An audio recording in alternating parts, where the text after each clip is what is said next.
Now then, everyone, how are we? Welcome. Happy Monday to you all. Hope you're all good. Hope you all had a wonderful weekend. This is back to normal now, and this is like normal life. This is like post World Cup. It's all been gone. Another 4 years to wait for another tournament. Then what are we gonna do? What are we gonna do between then and now? I don't know. If you're England, not win anything, I'm guessing. That'll be the thing you're probably going to do between then and now. Scotland, win nothing. Us, win nothing. Again, so just to be honest, life continues as is. The equilibrium it has been restored. Nobody will win anything at all. So we might as well go to Aberdeen then. Like, there's no point even considering the prospect of winning anything. No one's going to win. Spain will win the Euros again. And yeah, let's have a look, because we might get into Europe. Possibly. We might possibly get into Europe, or we might end up in the bottom half of the league. Do we need to bet on what happens? We could do a prediction, couldn't we? We could easily do a prediction as to what happens. So we're fifth right now. Gibbo, appreciate the follow. Very, very kind, Gibbo. Thank you for that. Welcome into the team. We're fifth. We are 3 points off third, believe it or not. 3 points off third. Calispiro Jason, good to see you. Rugio, of course, is here. Dodgy Gamers in. Welcome, Dodgy. How are you, pal? Good to see you. Dan's in, Ian's in. Loads of people just chilling on in the background. Welcome if you're brand new, by the way. Welcome. Gibbo, oh God. You've got the coolest haircut I've seen on here. Thank you, Gibbo. Very, very kind indeed. I do try.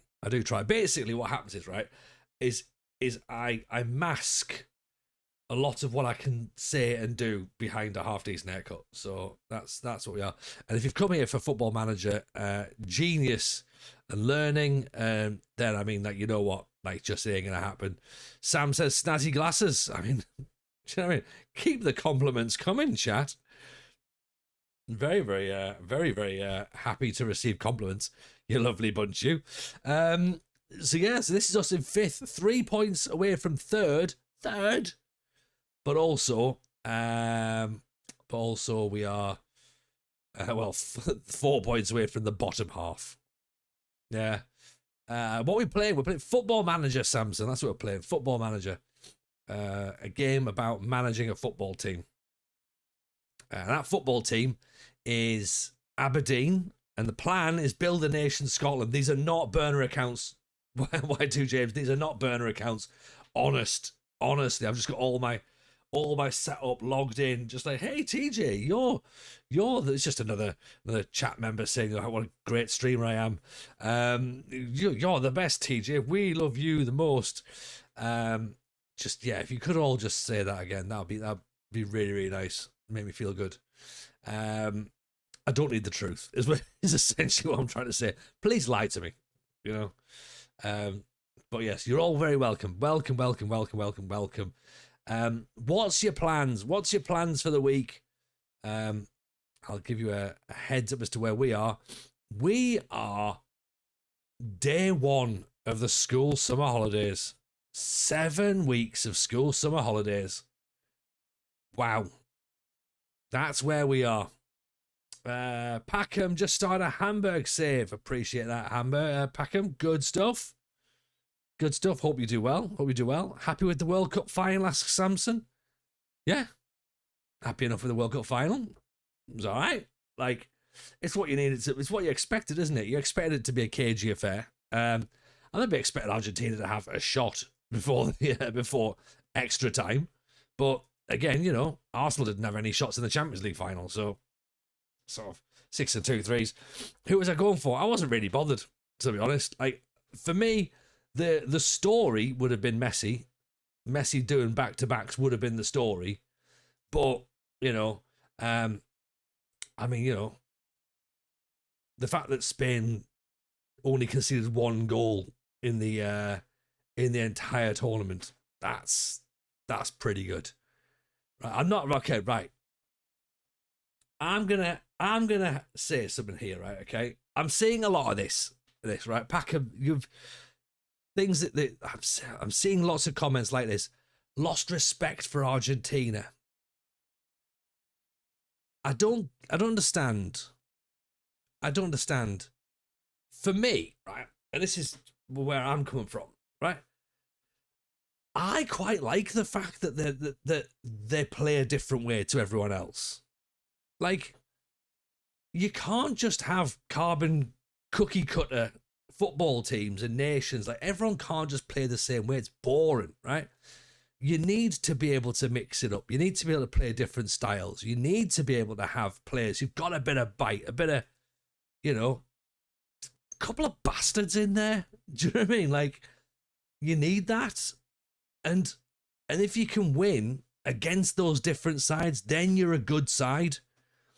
If everyone plays the same, then just teams walk over you. Like, look at how the Premier League is. Everyone tries to play like Man City, so Man City win the league usually, right?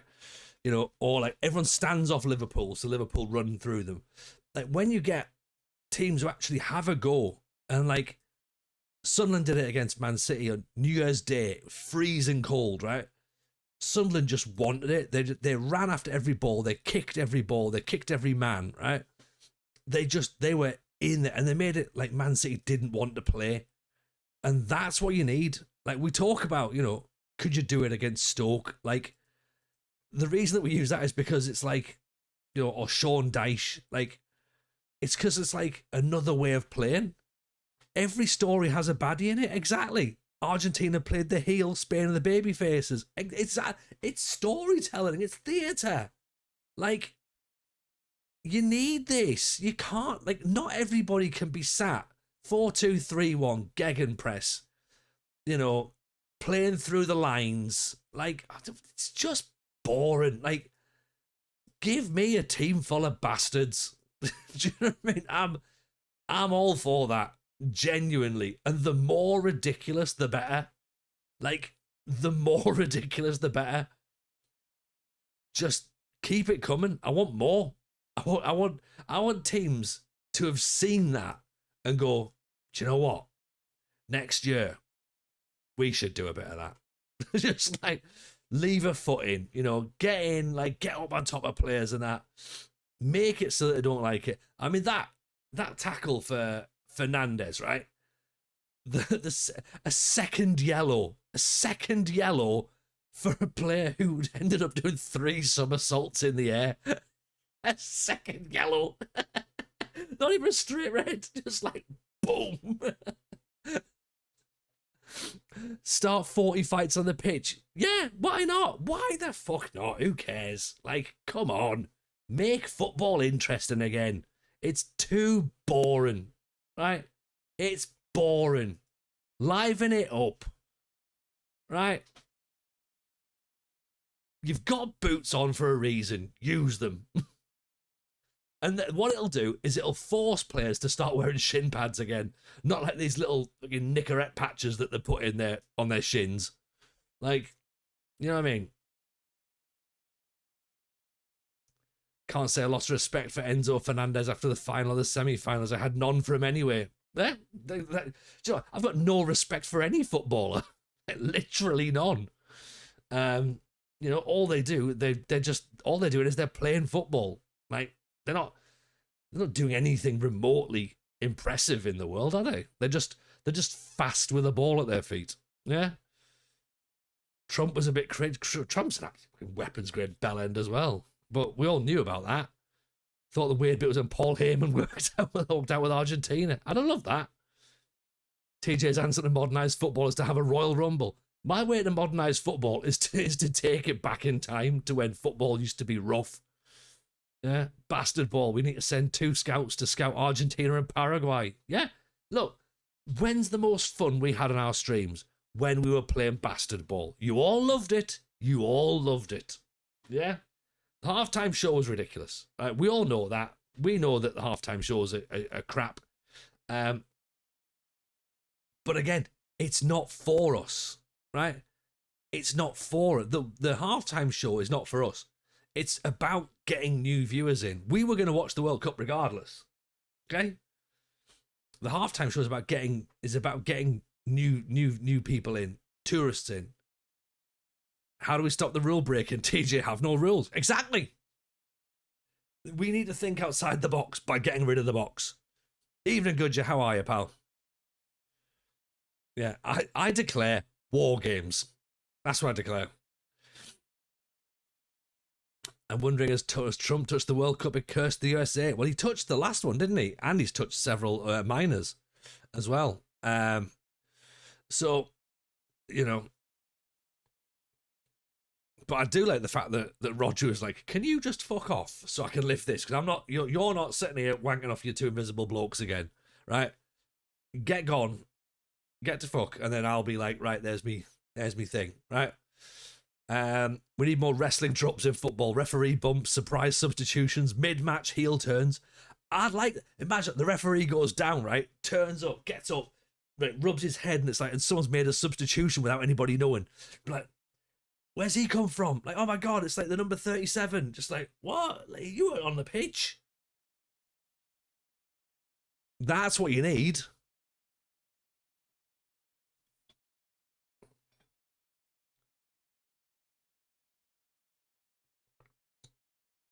I tell you what, I am going to miss the hydration breaks. I am. I think that actually bring them back, because what we need, right, next season is on a Tuesday night at Colchester when it's fucking freezing, right? After 25 minutes, right, everyone go and have a bit of a drink while they play Mr. Brightside blasting out of the PA system. You know, Good, I've walked into a standard TJ stream chat. Honestly, Good, I've literally who's put 50 pence in TJ? The Bovril break will be more than a hydration break. Honestly, I want the smell of beef in the air. That's what she said. Yeah. Jason says, after hearing TJ scream war games, I swear the board is going to build a new stadium, the Coliseum. Yes, that's what you need. Rename your hydration point, redeem to hydration break. Could do, and I'll just play Welcome to the Jungle. Honestly, it's been great. This is what football needs. Football needs the kick up the backside. It needs to be modernised. So more hydration breaks, more violence. If everyone could wear pads, that'd be really useful as well. That'd be really good. Yeah. The Powerade hydration break, surely. I mean, at the minute, we're not sponsored, DG, so I couldn't say for definite. It could be a Beer 52 hydration break. We could do that, possibly. You know, that would be quite good. You know, that's the way we could maybe do it. Llama's in as well, by the way. Evening, Llama. How are we, sir?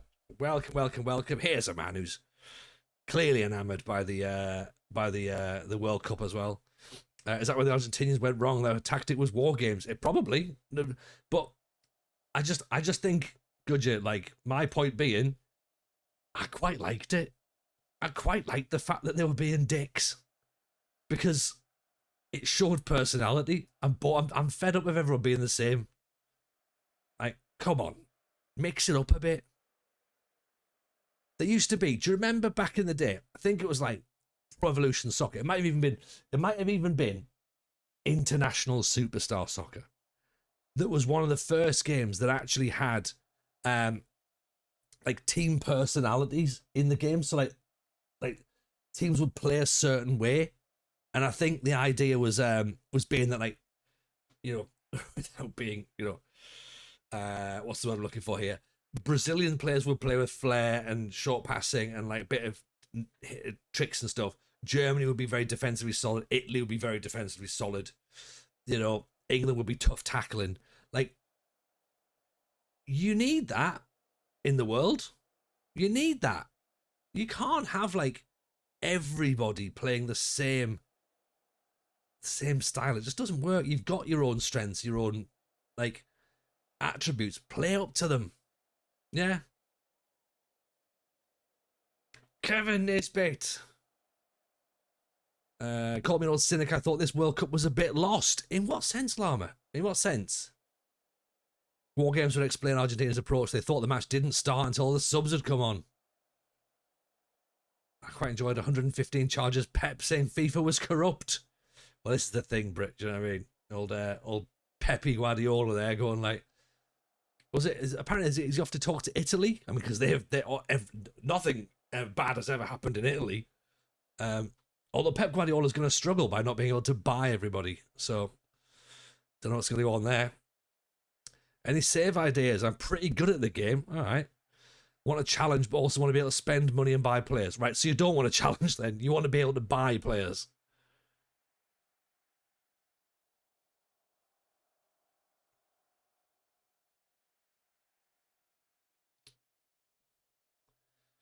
They had its moments, but it also had its forgettable games. When they mentioned Argentina beating Austria in the group stage, I thought Austria were at this World Cup. But that's all international tournaments, isn't it? There's not. I don't think. I know I'm about to be proven wrong here. I don't think there was any international tournament that's been wall-to-wall banger. Didn't feel like it was very competitive. Too many blowouts and one-sided games. Very few great games.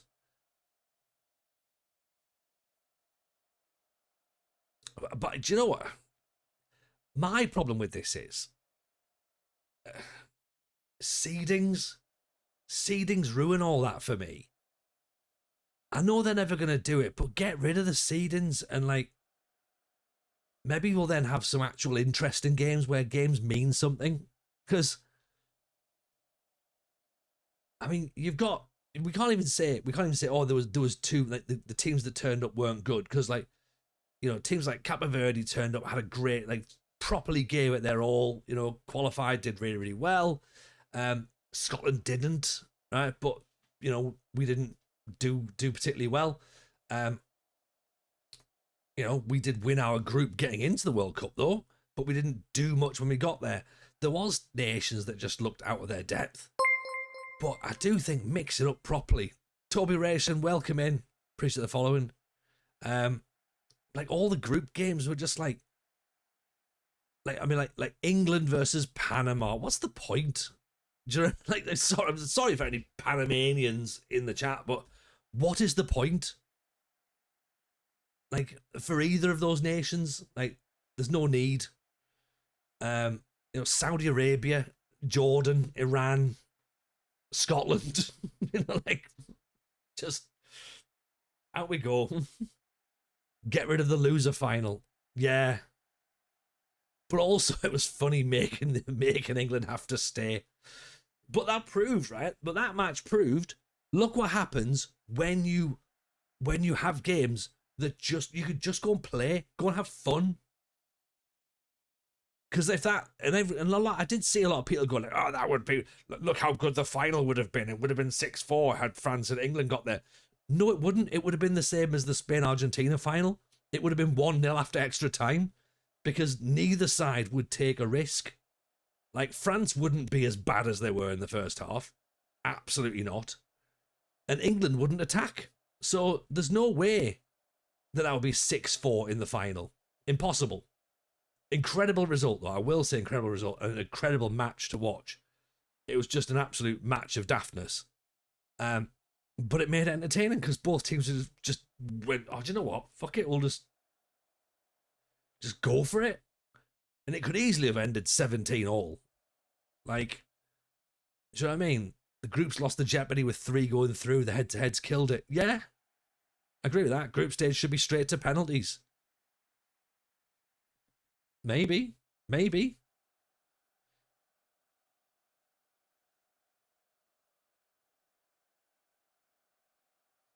Don't need group stage anymore, straight to knockouts. Well, they should do this with the Champions League as well, just have the champions in it. I just think they need to get rid of the seedings. Like, actually, here's what they could do. After the group stage is finished, draw the next brackets. So nobody knows who's played next. Because that's the thing, there's a lack of jeopardy, right? So you know who you're going to play throughout because it's all bracketed. But if you draw it out of a pot again, that's so much more entertaining. And yes, of course, you run the risk of nations getting knocked out earlier, but it's a cup competition. It's a tournament. You should have to do that.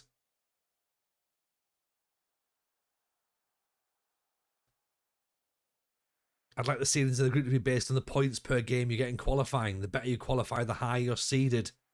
It'll make the qualifiers more competitive. The hosts get their points per qualifying game from the tournament 4 years before.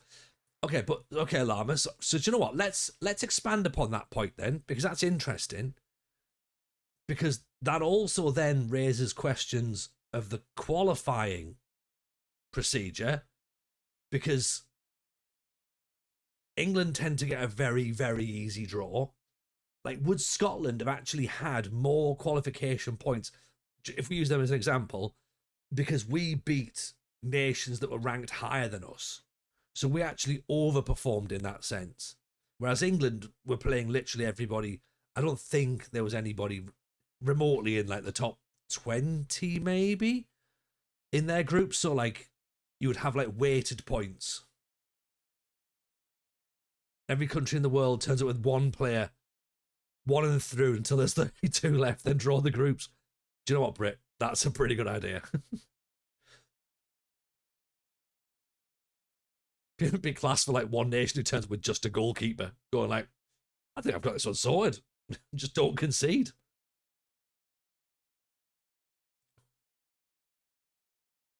Jason says Trump and Infantino were the MVPs of the 2026 World Cup. No wonder Gianni had such a hard time stopping Donald from grabbing the MVP award. Give Scotland a bye all the way to the final, says Adam. Yeah, I could do that. Well, we'd still lose. Honestly, there's no way of rigging it for Scotland to win. We know that, right? We're not looking for a win. We're not bothered about that.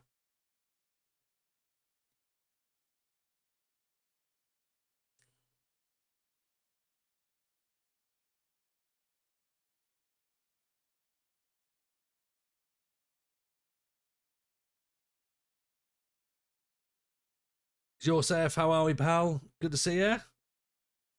Still in the job, yeah. Yeah, just. I mean, we are third, so let's not look at the table too long in case we get drawn into a Football Manager stream. We've already been talking about football, so it is worrying.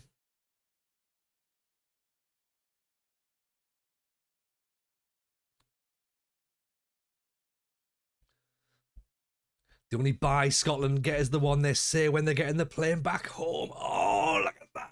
What a joke that is. It would be funny if it wasn't from someone English. Because they didn't win either. And we got to the third place. Well done.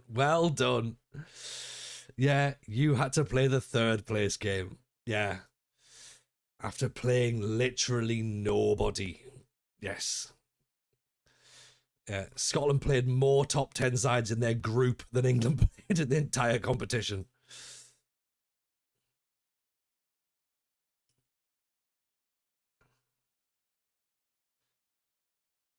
Actually, no, sorry, no. You did play two. You played two. You played France as well in what I saw advertised on online as El Clasico, which I thought was quite something. Well done. But yeah, poor England. Poor they're always getting it wrong, aren't they? Every single time. Oh, never mind. Joseph, did anyone else wonder why I expect someone from the Spanish side to refuse to shake Trump's hands? Not really. No. Look, I would love footballers to be politicized and political, but they're just not, are they? And because there's too many sponsors and too much money riding on it, and you know what I mean? Like, it was never going to happen. Remember Jordan Henderson was all for free speech and going over to Saudi Arabia to talk about, the LGBTQ plus community until he got there, and he was like, well, I can't say anything. Really, we just got to respect their culture. So, yeah. We know it's never going to happen. We're all idealists, I think. I should know better than talk about football. Is that why you're talking about Scotland, Grob? Apparently Romero should have avoided shaking Trump's hand. Didn't see it myself. Didn't see it. Never saw it. To be fair, I didn't actually see the trophy lift. I fell asleep. Saw the trophy lift this morning. Genuinely. Since the final broke FIFA's own rules, the final was an unsanctioned match. Therefore, England won the World Cup. I mean, to be honest, Brit, I can imagine England playing the straw clutching game. Absolutely. I mean, the last team to beat Spain in a competitive match was Scotland, so technically we're still the champions. Yeah. We should start a petition that England are removed from 2 of the 3 lions on their badge. Yeah. I think that the 3 lions on England's badge should be replaced with 1 mildly pissed off badger.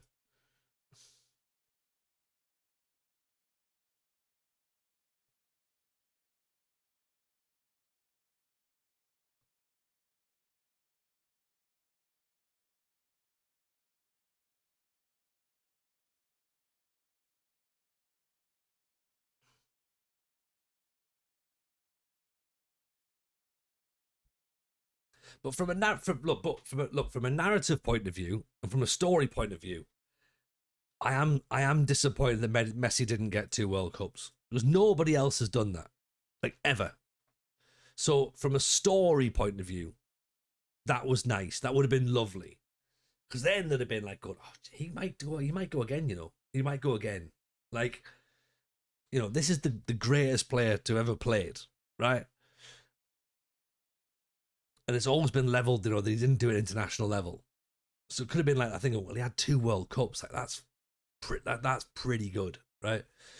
So maybe that was me slightly idealistic view of that. But, Spain were just better. But even then, like, there's also that thing that they're going, like, beyond. I mean, what happens next? Like, where does Spain go next? Like, do they go and win the Euros again? Possibly.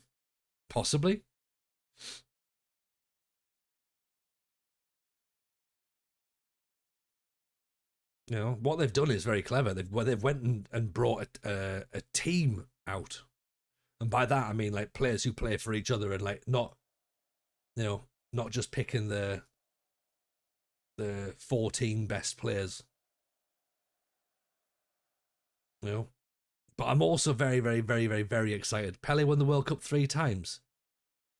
Did he? Surely not, because if that's the situation, has he though? Because there was a lot of people saying that nobody has won the World Cup.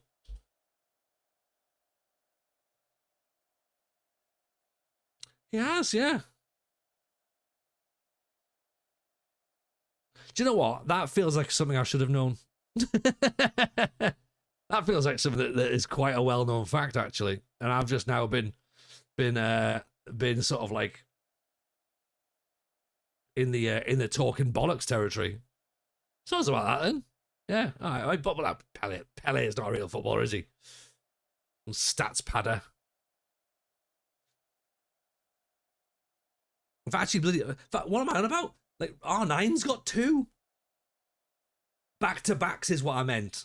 Back-to-backs is probably what I meant. No one's won it back-to-back. That'll be me get out clause. That's what I meant. That was the real quiz. It was nobody had won 2 World Cups and 2 continental titles. That's it, probably, as well. I don't know. Back-to-back might have been what I was talking about, Matt. Am I managing Scotland as well, says David. Yes, I am. We've got a Nations League playoff against Switzerland coming up shortly. There'll be a few Italians from the 30s who won it back-to-back.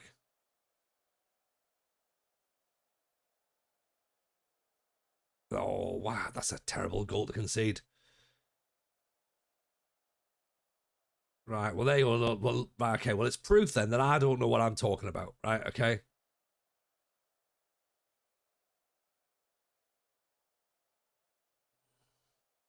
Okay, maybe there's been no one called Lionel who's won it back-to-back. Maybe. I don't know. Why are we relying on what I say as fact as well? Going, oh, TJ is the sort of person who would definitely research what he's going to say. He's not just going to say something without actually thinking about it first. You know, Lionel Blair won it back to back. He did actually, yeah. Him and Lionel Richie. Yeah, I'm just talking bollocks. Sorry, everyone.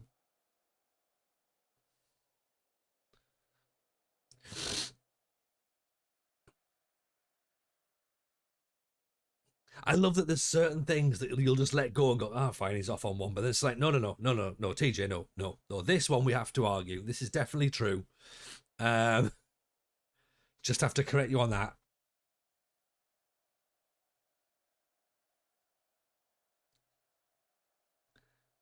Lionel Blair won blankety blank back to back. See?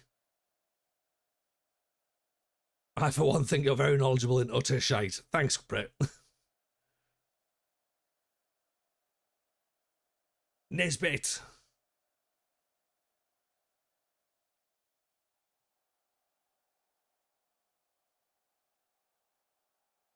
Evening A15. Good to see you, pal. Oh, you're disallowed.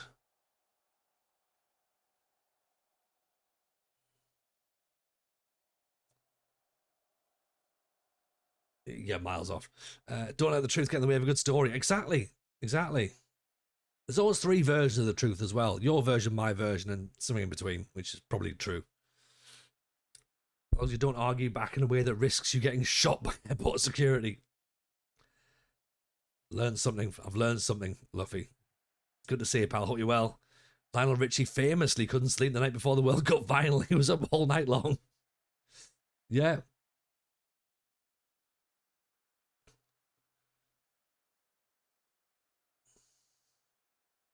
It's a good one. That's a good one.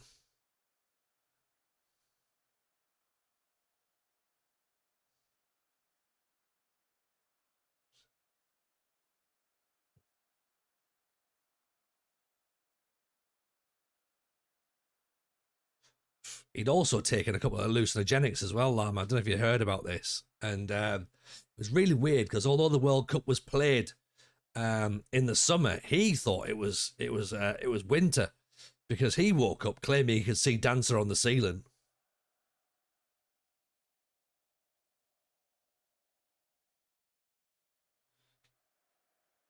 What a feeling when he won it. There we go.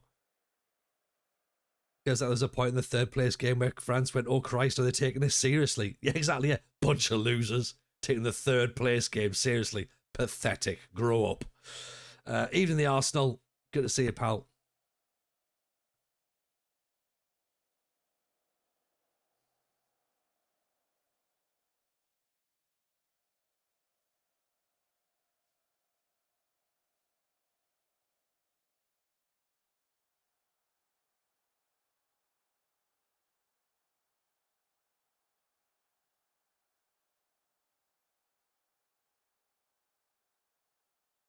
Oh, you're on holiday. I am as of Wednesday.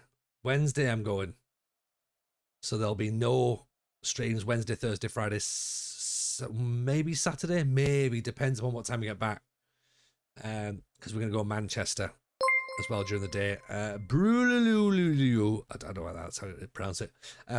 Appreciate the follow. So we're gonna go to the National Football Museum, go classic football shirts as well. So that'll be nice. But yeah, away Wednesday.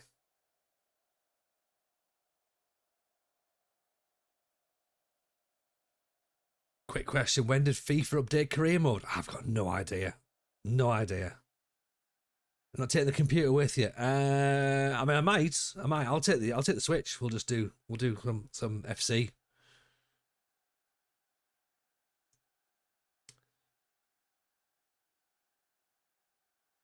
Jason, I only correct you because you once thanked me for doing so and also said I was doing the Lord's work. Therefore, I will continue correcting you. That's absolutely fine.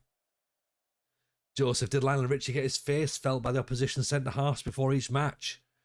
Then he'd taunt them during the game, saying, "Are you looking for me?" Yeah, they did.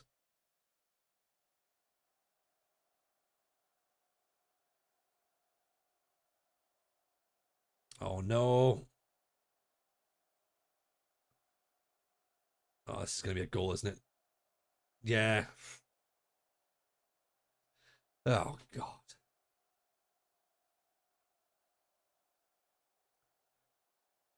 If you're in Manchester after 4 p.m., go to Corby's pub. Best pub I've ever been in. Why after 4 p.m.? Is it shit before 4 p.m.? Before 4 p.m., it's a pet shop. But after 4 p.m., turns into a class pub. This is Football Manager cursed.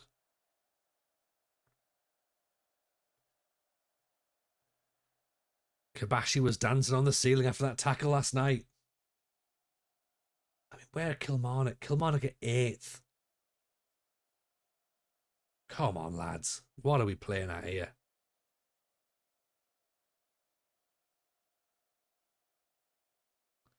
$3.59 crap. 16 hours. It only opens at 4. What kind of pub only opens at 4? Oh, go on. Go on, Wilson. Oh, handball, ref. Handball. Handball. Someone clip that. He's out the area. He's out the area. Get that clip. We have to send that off. That 100% is out the area there. What a...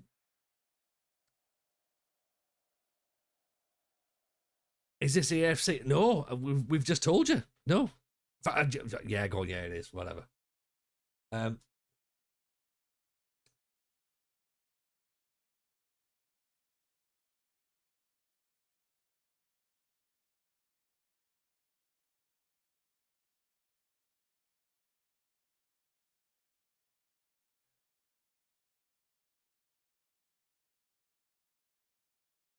So, anyway, the question I'm asking, why does a pub only open at 4 o'clock? Surely pubs are open earlier than 4 o'clock.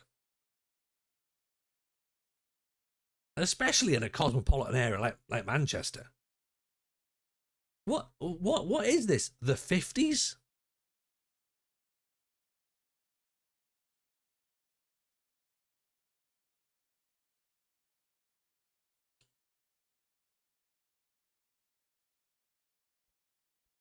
Controversy, and it doesn't involve Kit Kats. Doesn't involve Kit Kats just yet. Yet. It might do.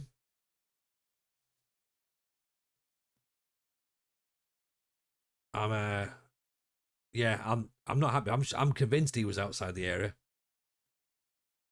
Closed by 4:30.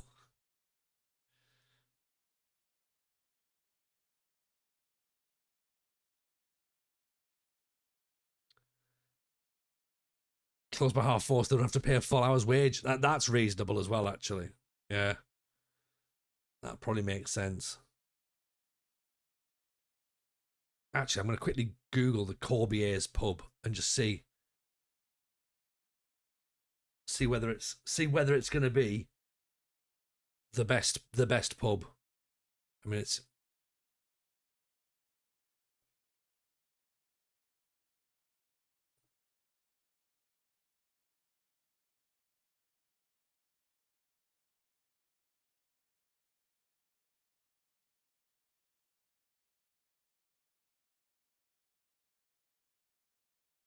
like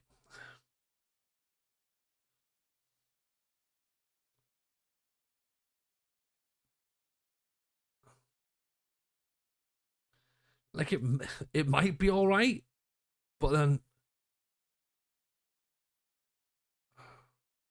right, here we go, right. So it might be okay, but this part of me just wants to hate it, and I don't know why. Right, so try and work with me on this one, right?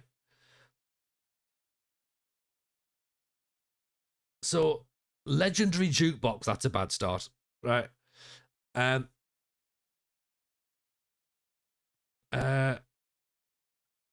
hidden beneath a back street close to one of the city's most famous squares, right? Fine, okay.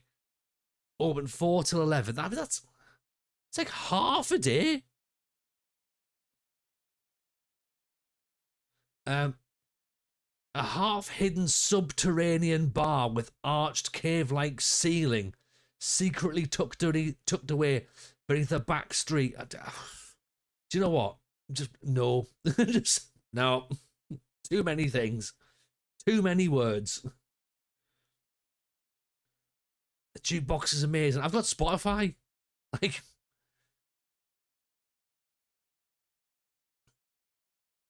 I'm sticking to Sex Dungeon. Linley's a sex people. To have it open all day would cheapen the experience. I don't think you've been to a pub before, Joseph. The pubs are an all-day thing. Like, opening a pub at 10 o'clock does not cheapen the experience. If anything, it provides a certain ambiance. It sets the scene. Yeah. I don't know, but do you know what? Like, maybe call me whatever you like to do. But I like the option of turning up early in the morning to go to the pub. If I want to go to a pub at lunchtime, I don't want to be sat there going, "Oh, can't come until 4." Yeah. What are you? A nightclub?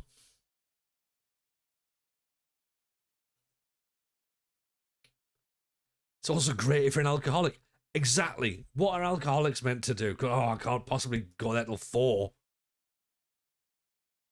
I've got all day to sort things out and go and do stuff. Like, do you know what? Is it wrong that I don't think I've ever uttered the phrase, "we're going to wait till the pub's open"? Like, in about 20 years, I think. What time's the pub open? Like, surely, the only time I ever think about what time's the pub open is if I don't even know. Because I've never even been, like, on a lad's holiday for that long either, that would be a question. Because surely where you go on a lad's holiday, you'd be going to places where the pubs are open. Actually, I take it back. A couple of times I've been out with the family and thought, what time does the pub open? But that's just, you know. Imagine if the answer was 4 o'clock in the afternoon. Fucking, oh God. Oh God.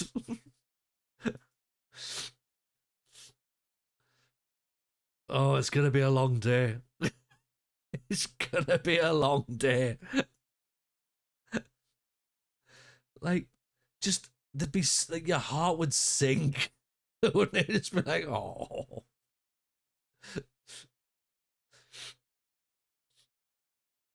Green Day, wake me up when September ends. TJ's lazy bastards. Get up and go to the pub. Yeah, wake me up when the pub opens. Maybe if you're wandering around at 4 a.m, you might wonder when the pubs are open. That's true, Richie. Yeah. But how disappointed would you be if you got fucking 12 more hours to wait? 12 hours? Brit, in my job, the last day before Christmas, we finish at 11 a.m. and go to the pub. That's the only time I ask that question. See? And you'd be angry if it was like, well, 4 o'clock in the afternoon. I don't think this place has thought it through. There's a pub near me where they do breakfast and middle-aged men with no tops on and drinking outside at 9 in the morning. Sign me up. Sounds like a delightful establishment.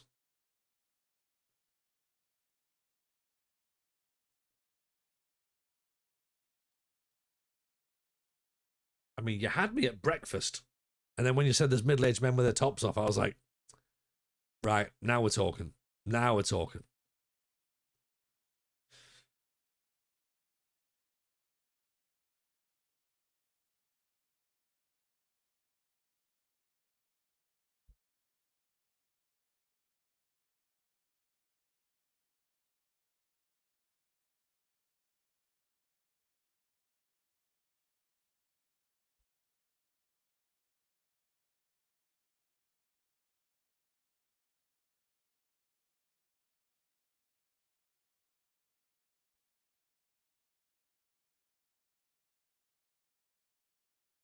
If anyone's remotely interested, we're back down to 5th following that defeat, by the way. We need to beat Dundee now. Get ourselves back up. Move up. As long as we finish in the top 6, we'll be all right. Then we'll go into the sort of like the league split playoff thing, and that'll be fine because that means we can then sort of like move into the potential for. Is it 5 games? I think it's 5 games. At the end.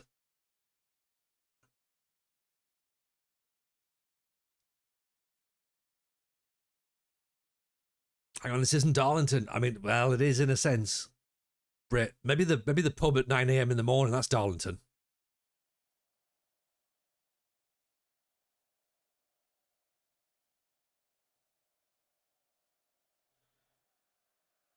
And do you know what? I can tell you right now, Darlington pubs open at 9 o'clock in the morning. You try opening a pub at 4 o'clock in the afternoon at Darlington. They'll be like, what? You've missed out on prime drinking estate. Do you know what I mean? Like, what are you doing opening at 4? Where have you been? Court?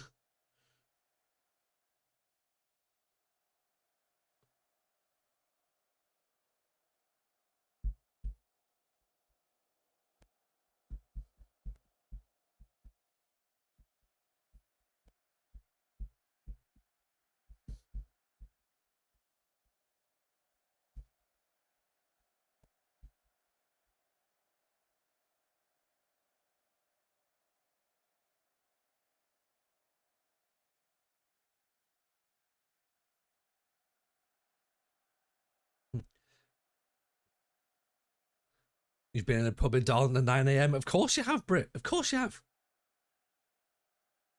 Everyone in Darlington has. It was a life experience.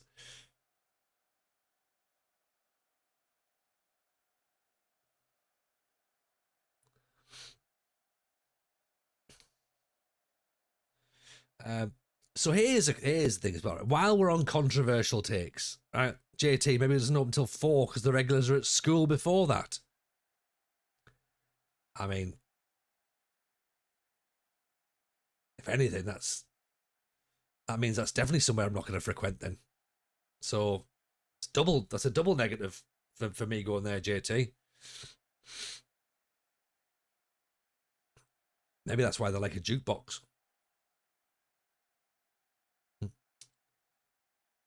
It means the teachers, yeah. Because youngins don't do drinking anymore now. They just do protein shakes in the gym, which is probably for the best, to be honest.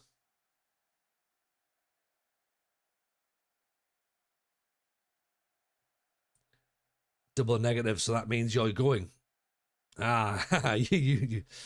sussed that one, Richie. Trying to be sneaky there. They're at school instead of skiving at the pub. That's just lacking commitment. Yeah, exactly. A bunch of losers. Oh, Nisbet again. If it was a vape shop, yeah. Then they'd be there, wouldn't they? Saying things like in it. And bruv. Yeah. Probably using knives. It's all I've heard on the news, isn't it? Really. That's what they want us to believe, isn't it? So, controversial opinion. Let's just leave that there. Controversial opinion. I was about to give a controversial take, so I'm going to give a different controversial take. Everyone knows that the World Cup final halftime show thing was shit, right? But was anybody not just a tiny bit surprised when the Muppets turned up? Just like, oh, okay. Are we doing this, are we? Like, I understood that it was just going to be like a bit shoddy and a bit sort of like just crap music. But when the Muppets turned up, I thought, right. And then they did more Muppets and I was like, were the Muppets meant to be there? And then like Ted Lasso rocking up. It was like, it just felt very much what like, was anybody local who could just drop in and just be like, oh hey everybody, it's Harold Bishop from Neighbours just turned up, like, hello everybody. Just blows his tuba for a bit. That's not a euphemism. Blows his tuba and then just fucks off. Um, oh, here's Lionel Blair going to do one of his route questions from Blankety Blank. Like, oh, here comes Sir Kill-A-Lot from Robot Wars.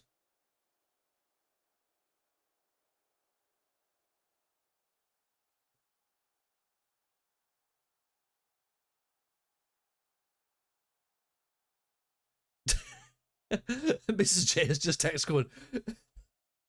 Mrs. J has just text going. Why are you talking about Lionel Blair and Harold Bishop?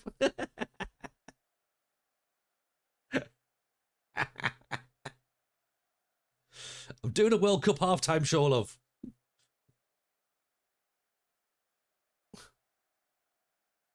I can hear you through the wall.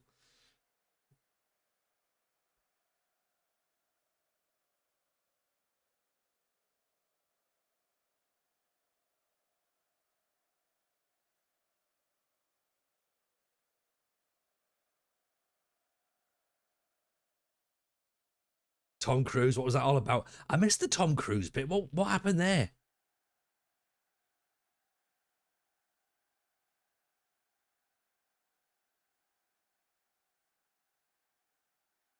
Ladies and gentlemen, Mr. Blobby. Yeah, Mr. Blobby and Noel Edmonds do like a little bit of like a bit from Crinkly Bottom. It felt a bit like a telethon.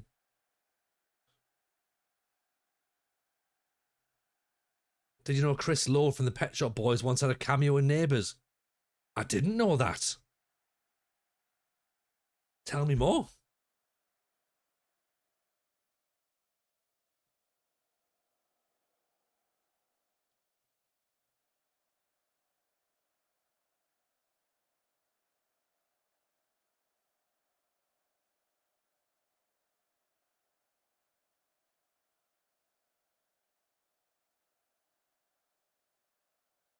Make some changes, see if we can get another point.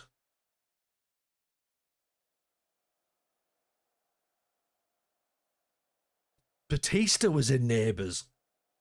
Hang on, what? One of the Pet Shop Boys and Batista.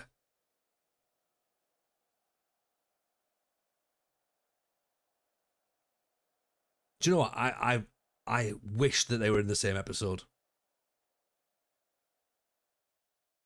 And ideally, if Batista was a barista, that would have been good.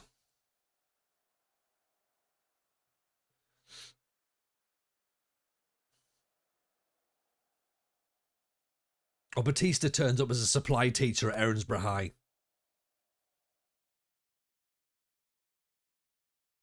It was in 2009.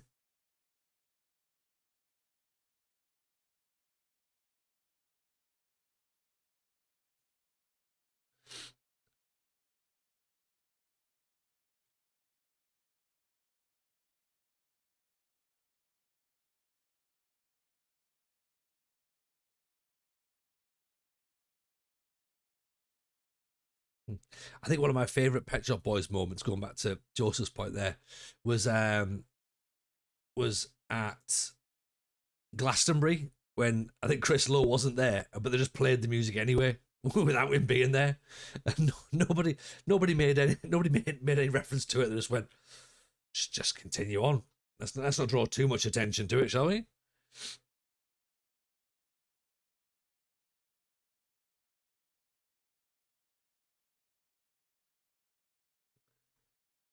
Chris Lowe drove into Ramsey Street in a soft-top car, said he was lost, asked where the studio was, got directions and drove off. Unsurprisingly, they were on tour. Love that. Love that.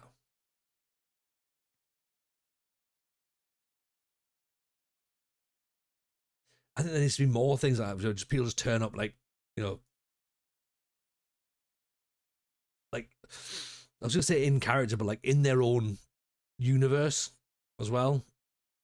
So like maybe like Christian Gurumurthy turns up doing an undercover documentary.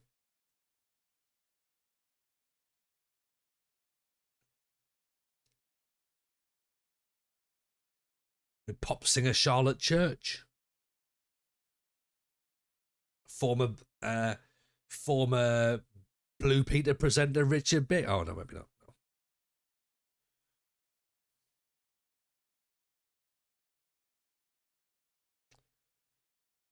Oh, look, it's Toby Anstis in Ramsey Street. What are you doing here, Toby Anstis? Oh, well, I was actually trying to audition for Soccer Aid, but, you know, I'm in the wrong hemisphere again. You know what I'm like?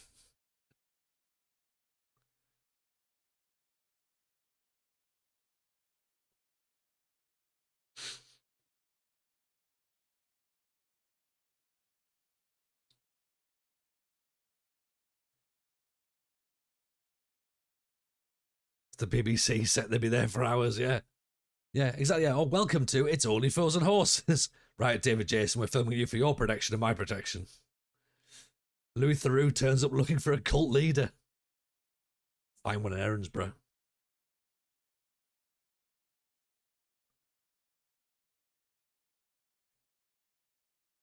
Did anyone else find it weird as well, by the way, during the whole World Cup, that the BBC were like, oh, if you're enjoying the BBC, if you're enjoying the World Cup, why not buy a TV license? Like, get fucked, BBC. Come on. Like, stop trying to be all snidey and that. Just like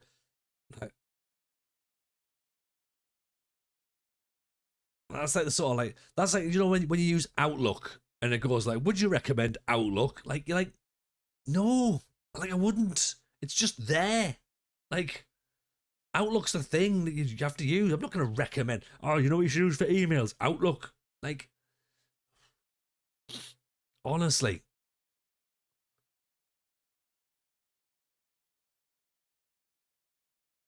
Is it just yourself that paid for it? Yeah, you did pack him. Yeah, yeah, yeah.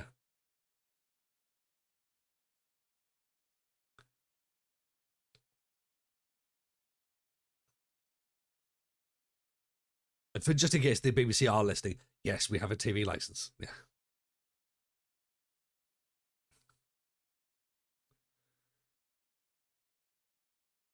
I don't know the idea of Louis Theroux looking for toxic masculinity in Ramsey Street as well. That'd be quite interesting. Now listen here, Jim Robinson. What's your views on this? Aberdeen attract interest amid takeover rumours. Oh. Oh, hang on. Oh, hang on. That doesn't strike me as being something good for the club. Oh dear. I mean, this could be a problem, couldn't it? If they if they come in and take, and it's someone that we don't like, or they don't like us, which probably is more believable, isn't it? Saudi takeover, says Ruscio. Yeah, the Saudi government are coming in. There's oil up there, so Mortimer and Whitehouse turn up to catch a toadfish.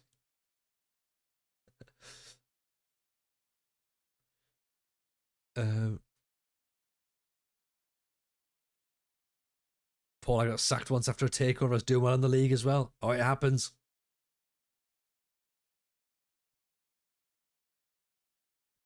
Is this has happened again? Does the game know something that we don't? Does Spotify know something we don't? Why are they playing the Armageddon soundtrack yet again?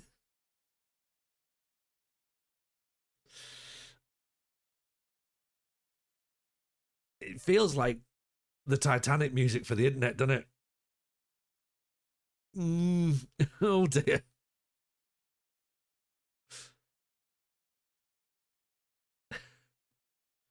Aberdeen announced takeover. Aberdeen require new manager. Oh.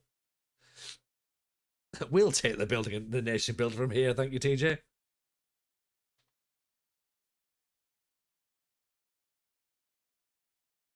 Chris Packham got knocked out by an escaped kangaroo.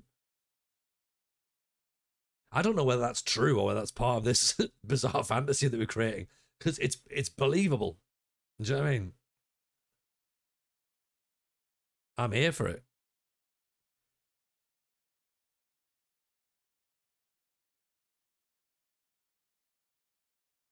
And you'd have the baddies to beat, yeah, with our own brand of bastard ball as well.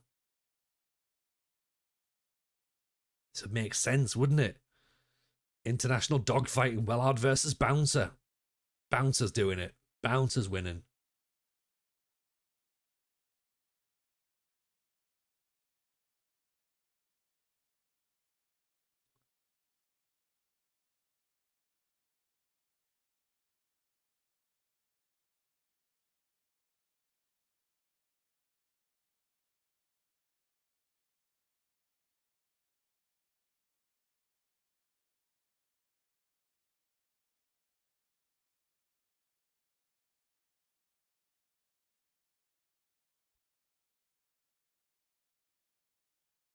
We've got Shinny back for the Livingston game. Livingston, I believe, are near the bottom, but Livingston's second bottom. So, okay, so we're going to lose this. Good. We're only 2 points clear of Aberdeen, clear of St Mirren as well. Send for Sir Killalot.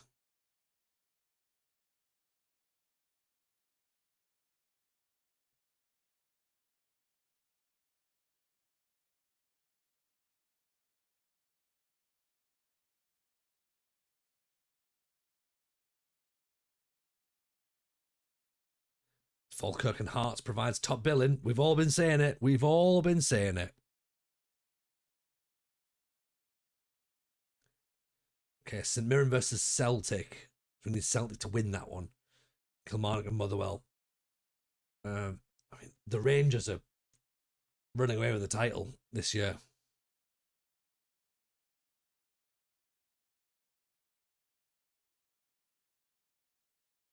Get Sergeant Bash out.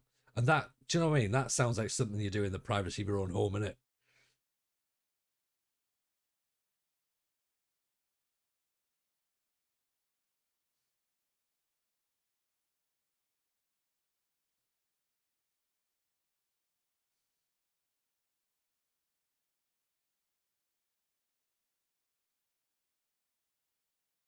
Jonathan Pearce on comms.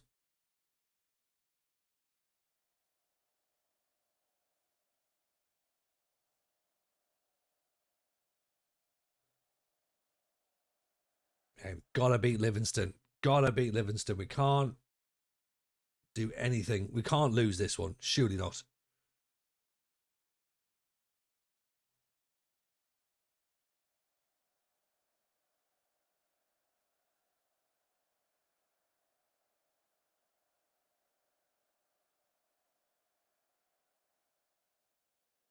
Ethan Ross down the line. It's back to Jensen. Rego. Oh, decent hit. Madge Bishop, Helen Daniels, and Pat Butcher in a fight for the affections of Joe Mangle. I would watch that. Joe Mangle on a pole match.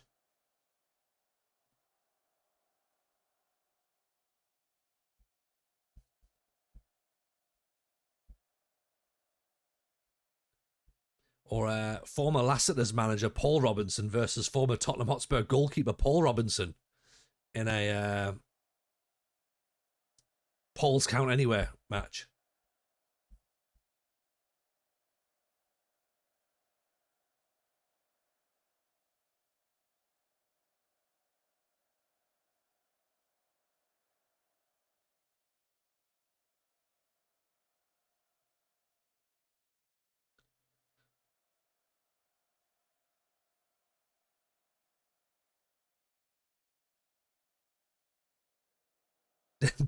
Dangle Mangle. I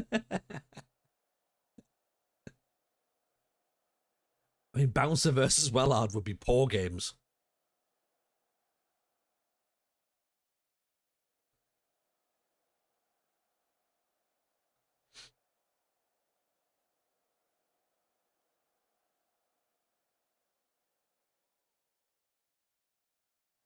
Harold Bishop versus Ian Bishop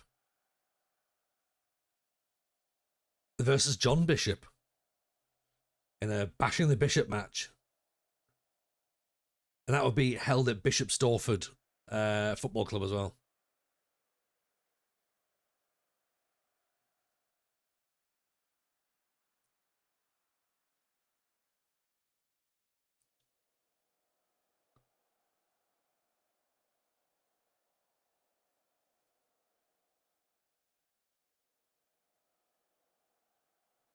7 shots, only 2 on target though. This is not. It's not quite what we hoped for, is it? Will Ferry do something out wide? Nisbet off. Refereed by an actual bishop. That could work. Archbishop Desmond Tutu. Whether he's alive or not, don't know. But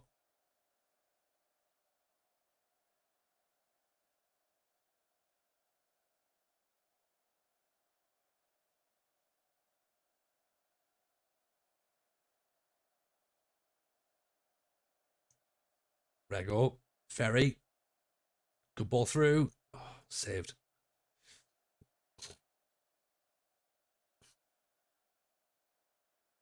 Toadfish versus Mark Fish, former Charlton centre half. I like that one.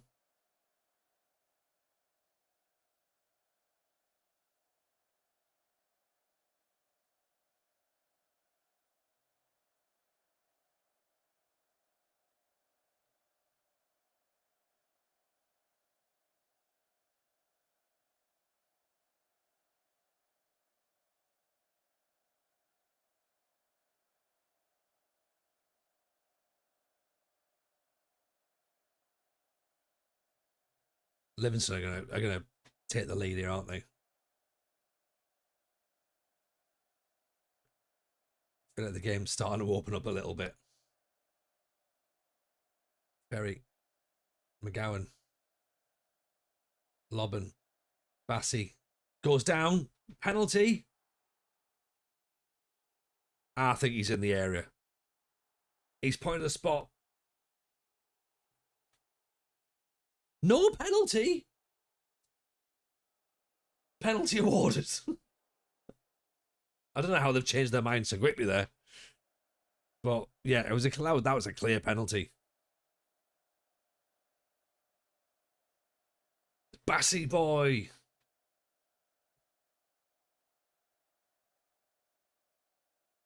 Toadfish faces Steve Guppy in the next round. Then he's got a battle against the poison blowfish that Homer Simpson ate in The Simpsons. And no one's heard of a poison pork chop.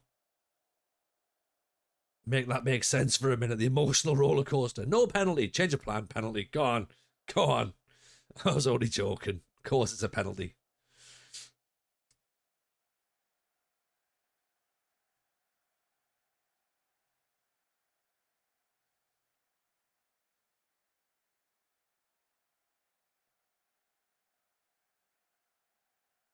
Jensen brings it down. Berry. Back inside.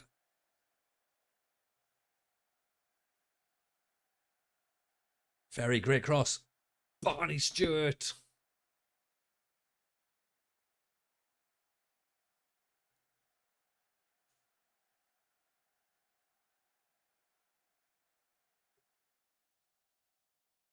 We're up to third. Oh, keeper's going to get there, is he? Just. Jensen and Remu. Jensen.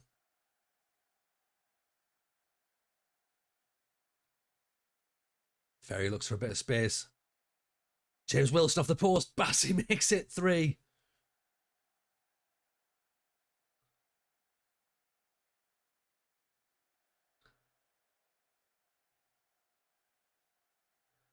Blue dabba dee dabba doo. So we must be on top by goal difference now then. Third in the league. This is unheard of, chat. I mean, apart from the times we've been third this season, obviously, but the fact that we might be able to do it. And then we get sacked when a takeover comes in. That would be brilliant. Oh, get up, get up. Outside the area. Tell them no penalty, and then no penalty. No penalty, no penalty. I mean, I'm not saying it wasn't a foul. It was a foul. It absolutely was a foul, but it was outside the area.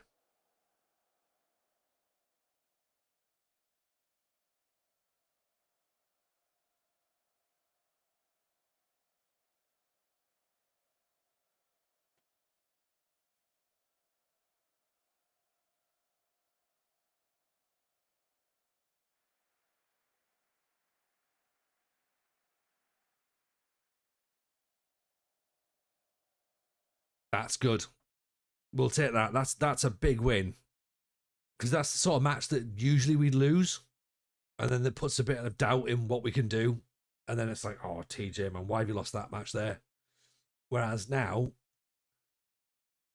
ahead of Hearts on goal difference, they've got a game in hand though, with 4 goals ahead. 44 goals conceded in 30 matches is woeful. Would I stay if the Saudis took over? No, we'd have to leave. But what I would say is that it would probably help the Build a Nation save if Aberdeen had that sort of investment. I mean, I'd feel horrible, but it would definitely help the save. But I wouldn't be in charge. I'd have to be somewhere else. Who that would be in charge of, I don't know. In fact, to be honest, it wouldn't really matter where we go, like, because it would just be another team that would then be locked in that European spot. So we could go like to the bottom, and we could be like, right, let's take Livingston, or let's take, a team in the Championship, really, and like bring a team up. We could do that, and that would be fun. So in a sense, actually, it would be quite. Motherwell, fine, thanks. No, yeah, Motherwell would be great. In a sense, it would actually be quite good if that happened. Because it would then give us some extra narrative for the save as well.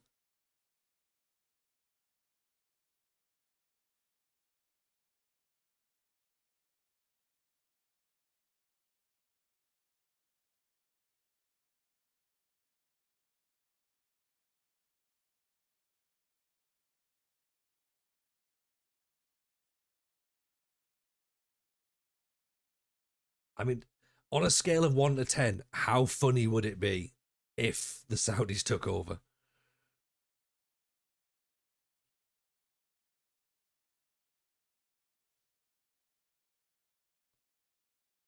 Fine, you can all, we'll just agree that, but we're selling them.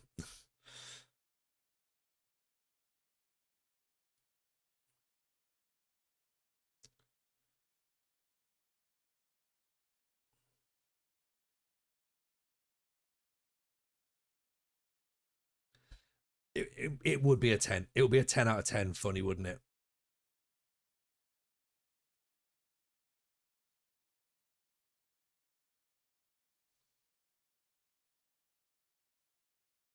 I agree 100%. It will be the funniest thing for the save.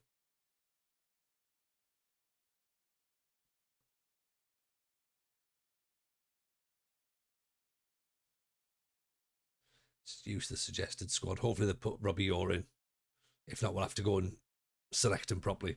Have you had a youth intake yet? Not yet, Tuny. It'll be coming in soon. We've seen when they give you the sort of like the heads up earlier on in the season as to what it looks like. It says we've got an excellent 4.5 star. If actually we're about to have a look at it right now, so let's compare what we've got. In fact, Tuny, are you in the database as we speak right now? So 4.5 stars. A for goalkeepers, A for wingers, A for strikers. Apparently, Martin Fulton, Orlan McKillennock, and Ryan Lamb. They're the ones that we want to be looking out for, right? Evening, Blair. Good to see you. Let's have a look. Are we gonna get some good young'uns? 3 elite prospects. Whisper it quietly. This could be a so-called generation. Carter Dean is Carter Deer, sorry, the diamond in a very strong group.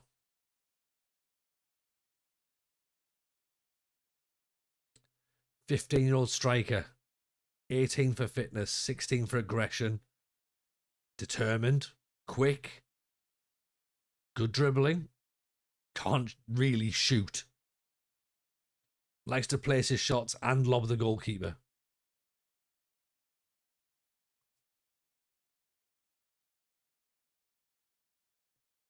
Okay, interesting.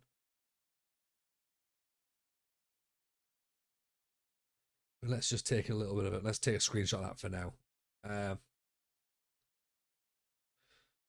Let's see what we've got, shall we?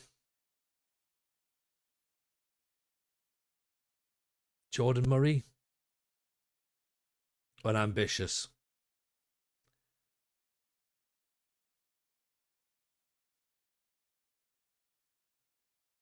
Stevie Scott. 14 for flair. Pace, stamina, fitness, acceleration, off the ball. Dribbling, technique, work rate. He's not bad. Got a bit of work to do, but... Evening, Matty Aqua. How are you, pal? Long time. Hope you're good. Carter Deer we've had a look at. That's what Kevin Burns looks like. 6'5". That'll do. 15 years old and he's 6'5". Jesus. Tyler McGonaghy. You have a World Cup withdrawal. So am I. So am I. Maybe good, maybe shit. Exactly, George. We just don't know, do we? We just don't know. I decline this, don't I? Let's decline it. And just see what turns up. Offer the unambitious lad a contract and sell him. That'd be quite good, wouldn't it? Are we and the family are well? I signed up for the FM show Patreon the other day. Oh, Matty. Big fan of that. Thank you, my friend. We're all very well. We're very, very well indeed. Thank you for that. Are you coming to the live show? Oh, there's a point. We haven't even mentioned the live show yet. Are you coming over from Oz to come and do the live show? Nottingham Comedy Festival, 1st of November.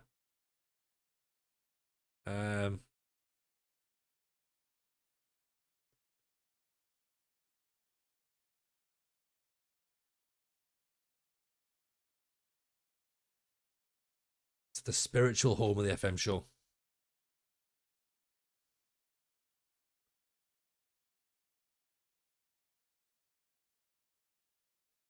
Let's have a look at this squad then, shall we? Xander Clark in goal. Interesting. Some reason my name is under FM Prospect or something. If there's a live show 27, 28, I will come over. Well, we'll have one every year. We might as well.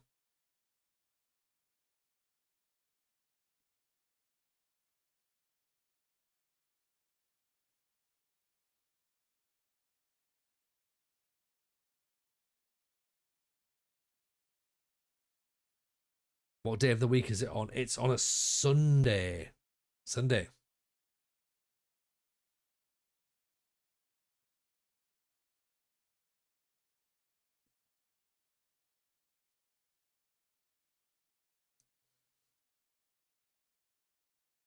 Let's just check if we got Robbie Orr in.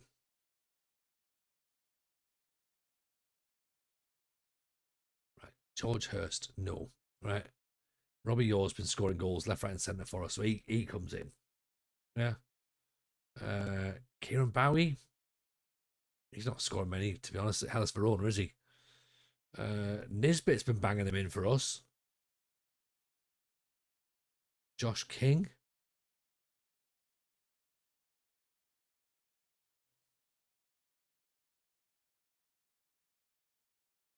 Tommy Conway. If there's a direct train, I might head down.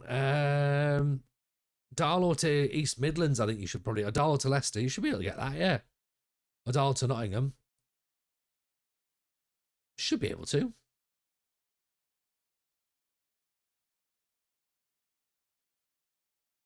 Yeah, it's like a... be a half-day thing. Like, just rock up at the... rock up in the afternoon. Head back up the road. Perfect.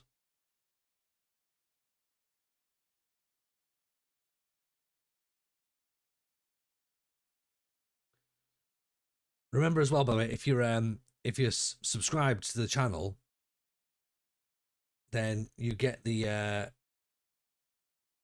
save file here as well. You know, at Liverpool. Sorry, Brett. For some reason, I thought you were Darlow, and do you know what? And I know you're not. I know you're not Darlow. So I've got no idea why on earth I thought Liverpool.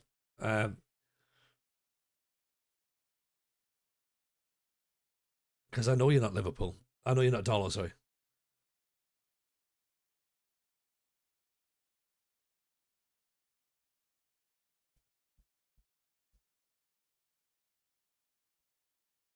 Where's all the 6'6" strikers gone?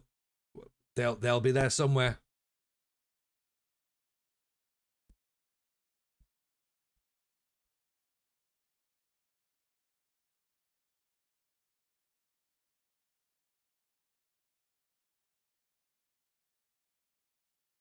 Turn into a weekend. It could do. I'm sure there'll be some football on as well. Got 2 clubs to pick from, surely, as well. Notts County, Nottingham Forest. There's plenty of non-league games as well.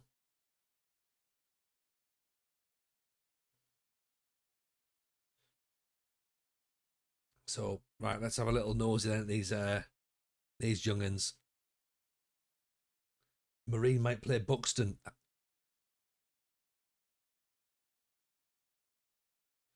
So we've seen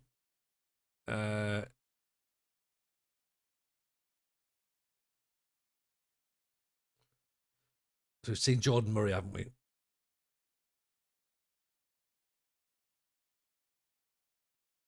So we've seen Jordan Murray. We've seen Stevie Scott.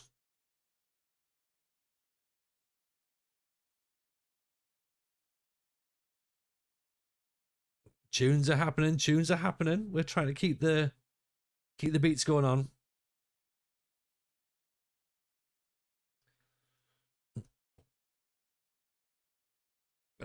Kevin Burns, 6'5". Ty McGonaghy, not great. Dougal Shesser, 16 for teamwork, 15 for work rate, aggression, jumping reach. Unambitious. How? Like, he's got everything else we need.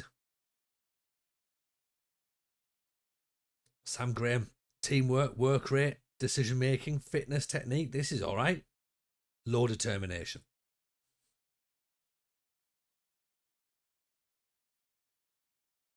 Olin Mulkinnock. I mean, we need to learn how to say his name if we're going to sign him. Listen to Mark and Lard's radio show the other day. They'd never get away with 90% of that now. No, not at all. Not at all. The 90s was a very different time. Some would say that the fact that you can't get away with that now is a really good thing, because it means that we all took a moment and looked and went, yeah, we shouldn't really behave like that. Is our head of youth development ambitious? Probably.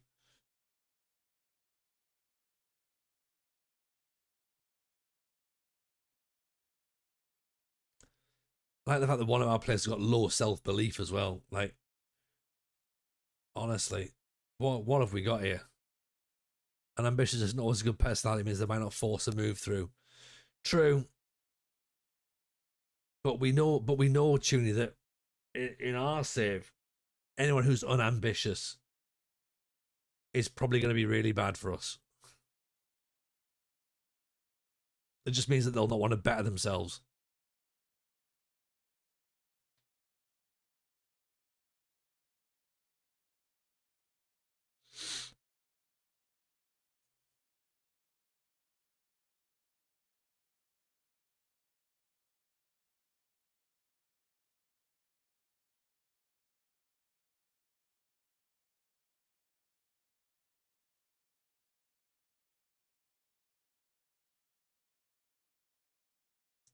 So looking at our fixtures, then we've got St Mirren, Celtic, Ross County, then the split, then 5 more games.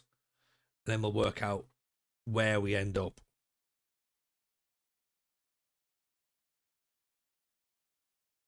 Falkirk have gone above us. Right, they're 4 points ahead of us. Falkirk, where the hell did Falkirk come from? What's gone on here? Falkirk have gone on a madness. And they're in the Scottish Cup semi-final as well. God, Falkirk. Oof. I'm just interested to see what's around in case we end up with evil takeovers. Nothing's a concern just yet. Nothing's a concern just yet.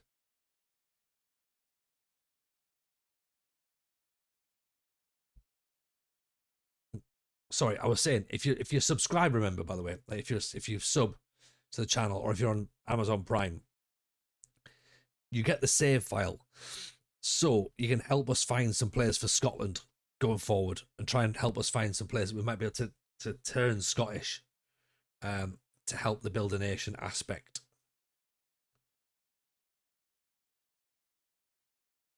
So that's my little thank you for people who are able to support the channel. Obviously, it's not expected.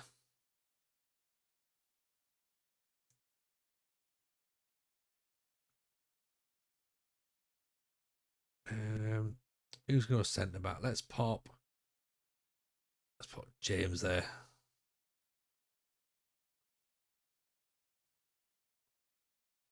Paul Beck, what season are we in? Technically, season 2. But we did start at the World Cup, which means that the game itself generated the first season. We then jumped into the World Cup, and the save started there. So, so this is our first season to play through, but technically season 2 in game time, if that makes sense. There's always a few decent face in the game players who are Scottish. Yeah. There'll be a few. Have the chat suggest any Scottish prospects? They have not, Jason, no.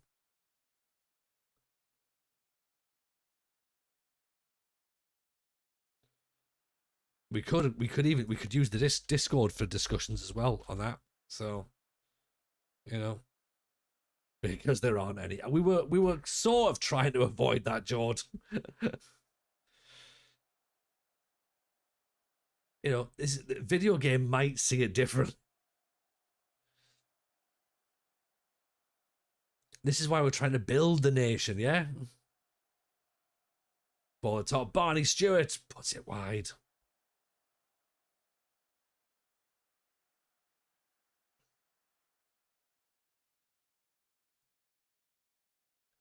I feel the villainous role of staunch anti-Scott.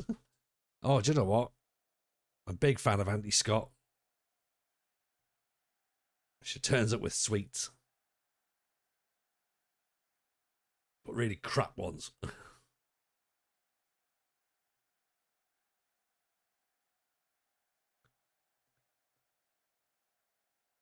McGowan, Bassie. Oh, and Nisbet's gone down. Nisbet's gone down, clutching his leg. He's done in.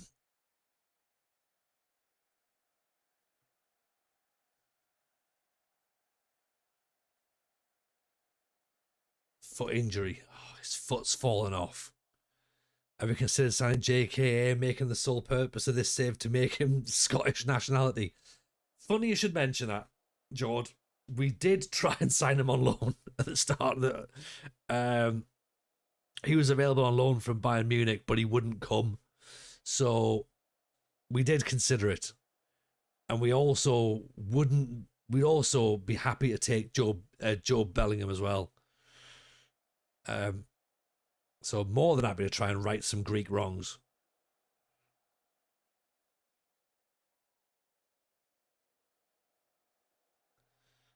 Yorkie, what sort of pies do they have in and around the Aberdeen ground? Do you get a say in that? Think you should perhaps design the full menu?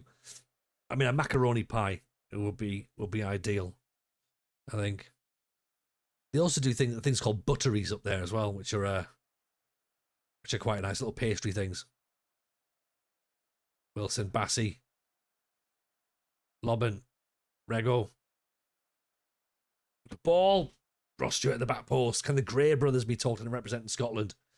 Possibly. There's also, what's he called? Hayden Hackney. Could potentially be Scottish as well. Disallowed? So we might have to talk to Hayden Hackney as well. I mean, he is offside. Chicken and leek pie is underrated. Chicken and leek pie is solid, Matty. Big fan of a chicken and leek pie. Imagine seeing one of them at a football ground, though. It'd be like, what's going on here? Hackney's just signed for Everton. Indeed, he has. He can still be Scottish, though. Lots of good reports, and then we had him at Oxford. Do you remember? Way back when we did the British Steel Challenge, we had him. And we had Frankie Maguire, who's just gone to York City. Two players' careers have gone in different trajectories there, haven't they? I do like a battered Mars bar, Yorkie. I do like a battered Mars bar.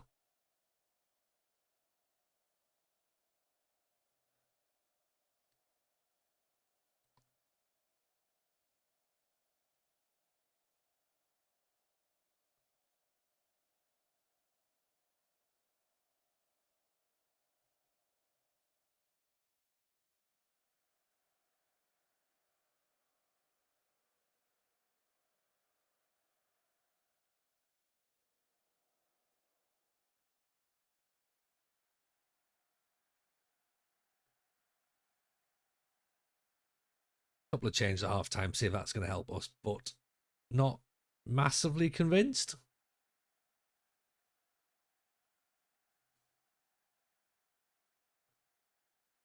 Uh-oh. Oh, oh, good save.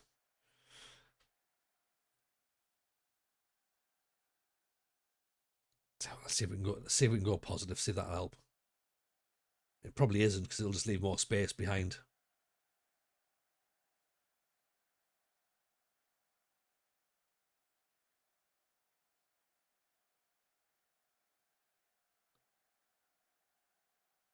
Oof. And that's a decent hit, isn't it?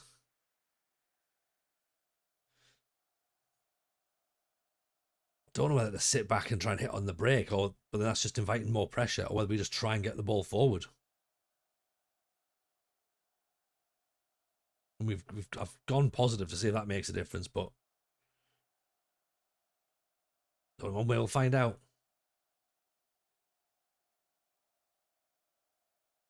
Lobbins just decided to run the ball out of play. Just went, I'm too far forward, Gaffer. I've got no idea what I'm meant to do here. Yet we've got 14 shots to 9, and they've had 4, and they've looked much more dangerous.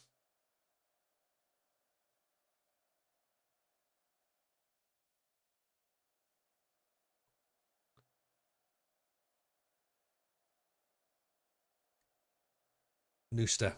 Come on, put the ball out wide. Put it wide. No. Here's James. Lobbin. Gives the ball away again. Right, we're bringing you off, Lobbin. Stewart deflected. Oh, almost. Let's get Devlin on. Oh, Bull's another prime. Thank you, Bull. Very, very kind. Appreciate that. Thank you. Make sure you link your Twitch to your Discord. You can get the save file down. Do some scouting. Ferry down the line. Jensen. McCowan. Remu. Good ball through. Bassey deflected out. Oh, hang on. And off the ball. Is there an off the ball? There's an off the ball. It's an off the ball. It's a penalty. There we go. Ooh, was not expecting that. I am a lucky man.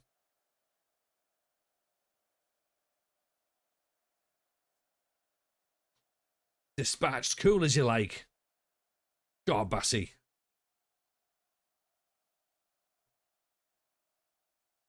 Have a bit of that.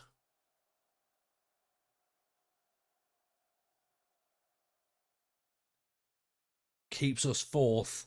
Level with Hearts. 1 point behind Falkirk. These are things that we're saying out loud. 7 points clear of Kilmarnock. which I think is the big thing. They're 6th. St Mirren are 7th.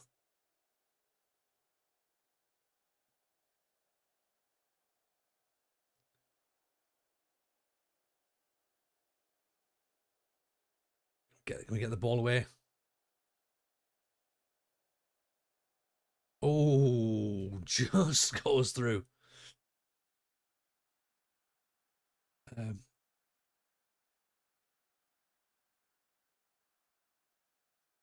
get Shinny on. Brockvite collects.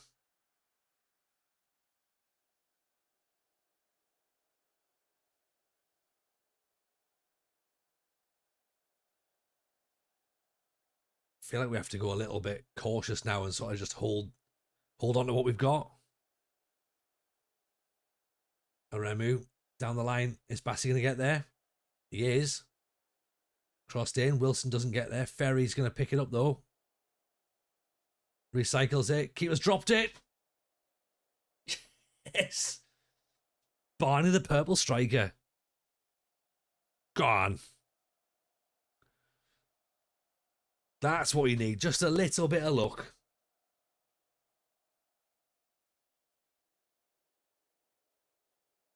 Keeper comes for it.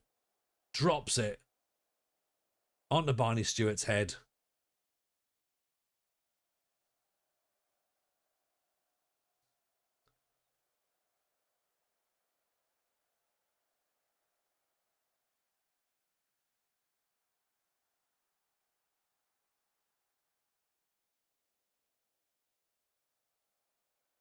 This is a big result because St Mirren 39 points, we're 47, so that's us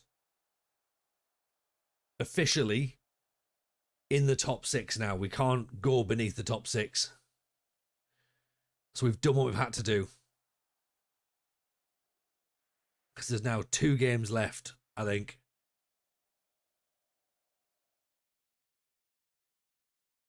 So we're now going to make that final playoff.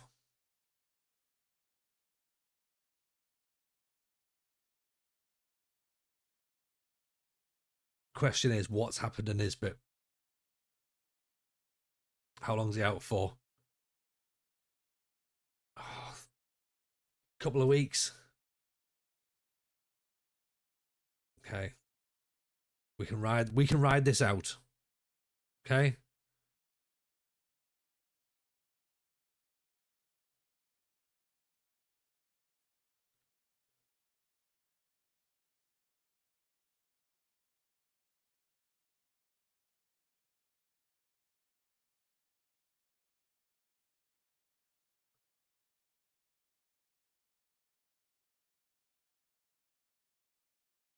Order delighted with the progress that we're making.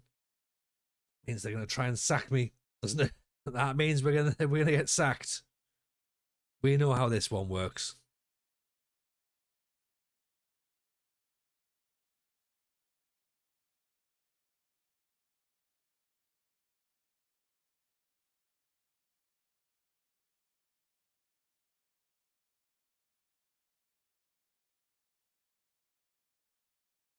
So we've got 2 more matches left in the league before the split. Rangers and Celtic have drawn. Still Rangers still 11 points clear.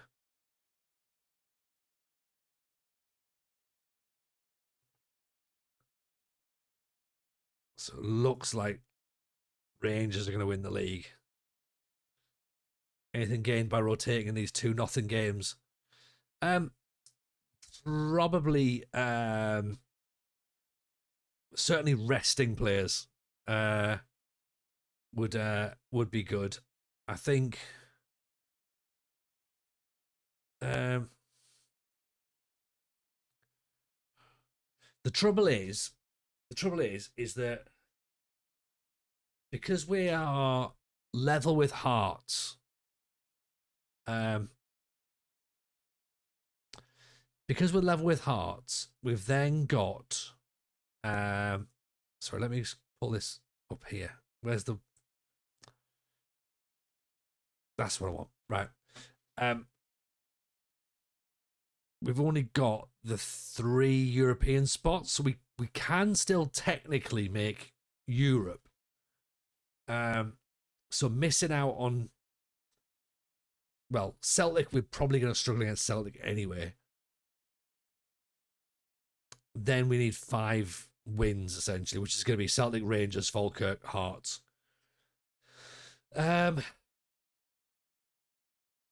It's tough, innit? It's tough. Like, what's the right decision?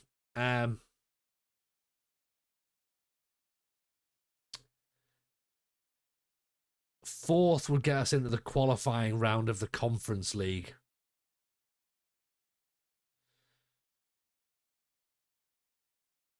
So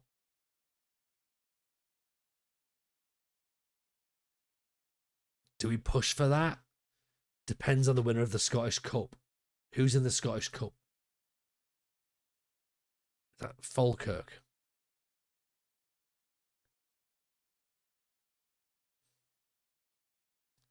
It's Rangers, Motherwell, Falkirk, and Wraith Rovers. So presumably if Rangers win, then it's not going to... Motherwell down here.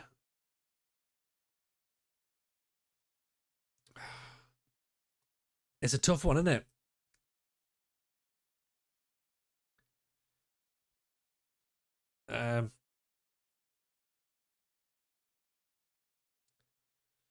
What do we think?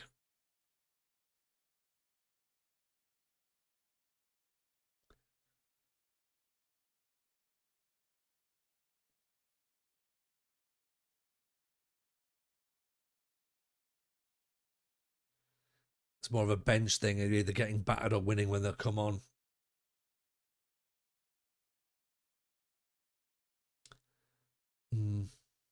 I'm also curious as well, and this is maybe more of a me thing. Again, whether I've created this is my 11 and this is what they do, and are the other the other players good enough to step in? Have we just like found the right balance now? Don't know. I mean, Nisbet's injured, so we need to obviously bring a striker anyway. So Wilson's going to play because he's on loan. Done it. We're doing a 4-2-4 at the minute, really. Yeah, and we sort of wingers tuck back in a little bit when we're out of possession. If they can't beat bottom of the league, Ross County, that might be a problem. I mean, you know how this works, right? Fairly sure Falkirk win the Scottish Cup, you inherit what third place in the league gets, assuming the positions stay the same. So ironically, we get Falkirk's position then. Is that right? So Shinny could go back in. Remu's injured. We can't play. We can't play McCowan anyway.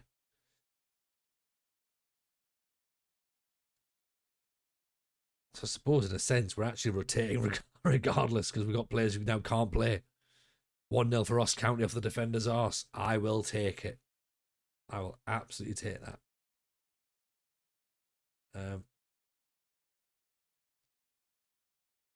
Did it show the instructions? Not the instructions, no. No, I showed you what they look like in and out, but I don't, yeah, we don't break everything down.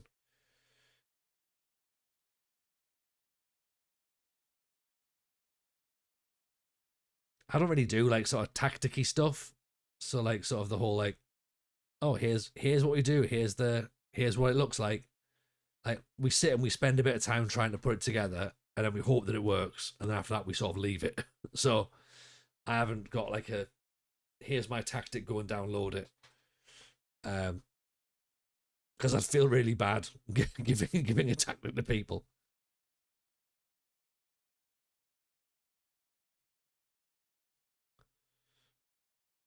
I absolutely wouldn't come to teach you for tactical advice. See, and you know what? I agree. I agree wholeheartedly.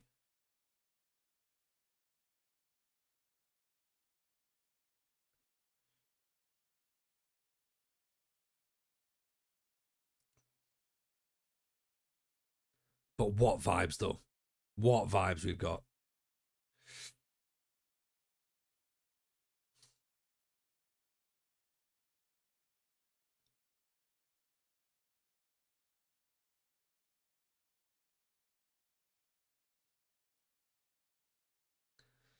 I mean, you've got to be really, really struggling with the game if you go like, do you know what? I'm going to ask TJ for advice. In possession, hoof it. Out of possession, hoof the opposition. Yeah, yeah. Hoof it, then hoof them.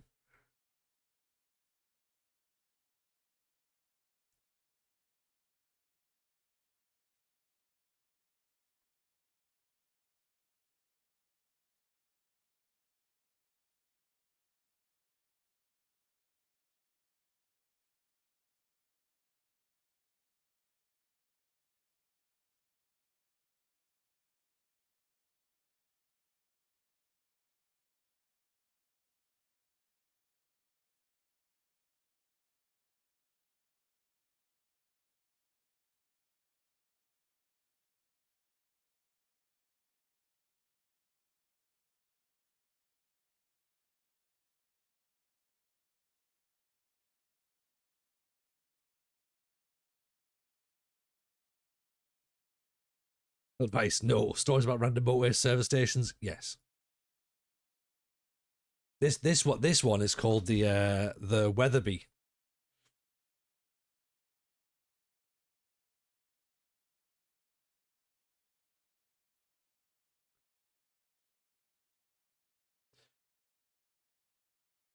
It's going to be disappointing isn't it, when we get to the end of the season and we end up having to go to Farrell Constanta. Scotch corner is right there.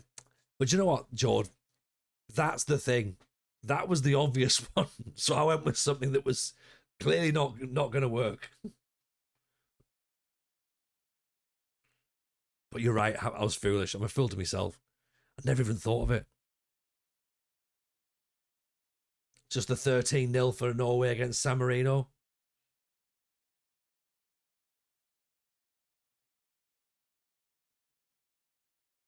Now I've been here long enough for songs to start repeating. Yeah, like Spotify's doing us a dirty, innit?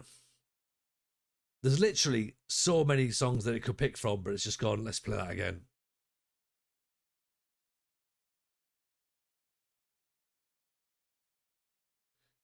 TJ also starts repeating stories after a few months. Yeah, because I don't get out much. I haven't got much else to say.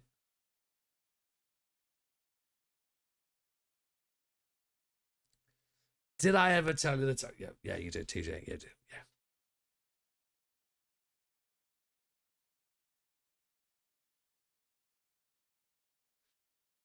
Bring back the daily housing development updates. Oh yeah. So right, so we're getting an extension built, right? Even Seek, how are you, pal?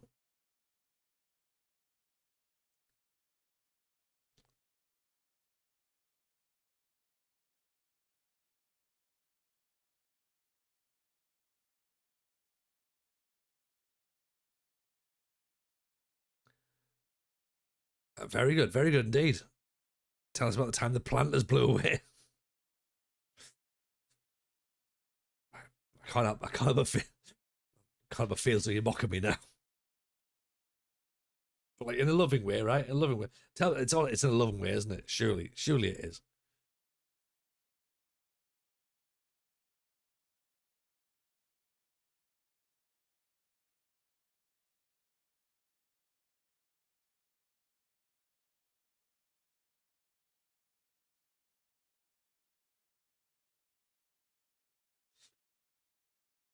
And they wouldn't let TJ ever go on the equipment and then go for off kicking cans down the road. Yeah, I remember that bit. Yeah, did do that. Nothing but love. Yeah, exactly.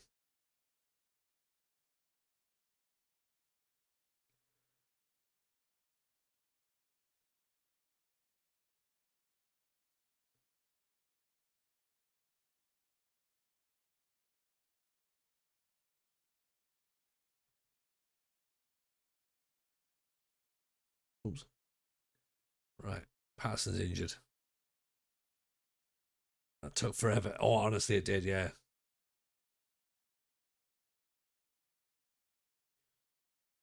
The whole process of the house development was long and arduous and filled with sadness.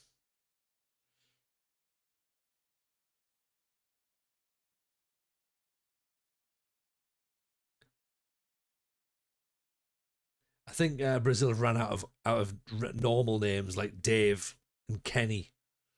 Um,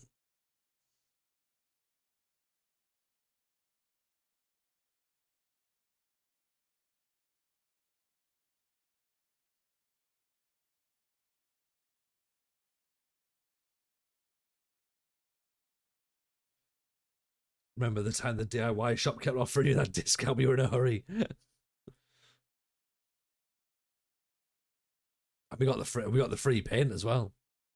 Do you remember that story? Do you remember that?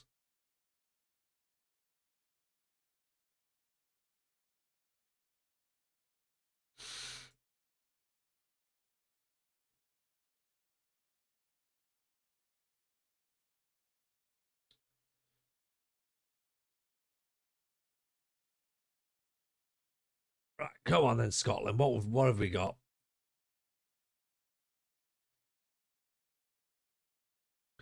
Free paint sounds like a dreadful hipster movement.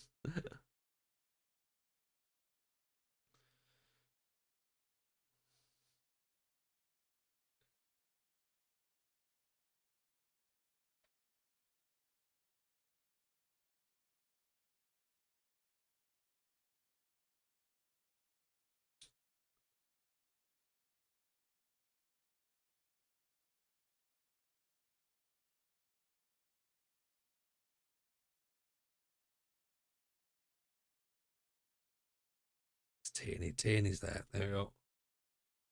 Um, let's try. That's Pikey there. Robbie Yo up top, alongside. Alongside who? Oh, alongside Wilson, yeah. Midfielder. Lewis Ferguson, there we go. Centre backs. I mean, here's the problem, innit? We haven't really got any centre backs who are any good.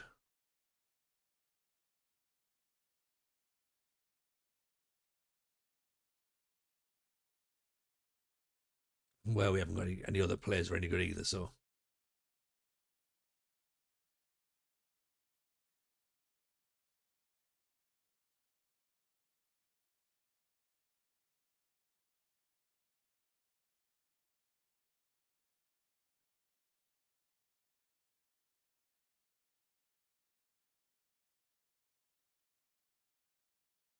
Oh, God, stick Welsh in.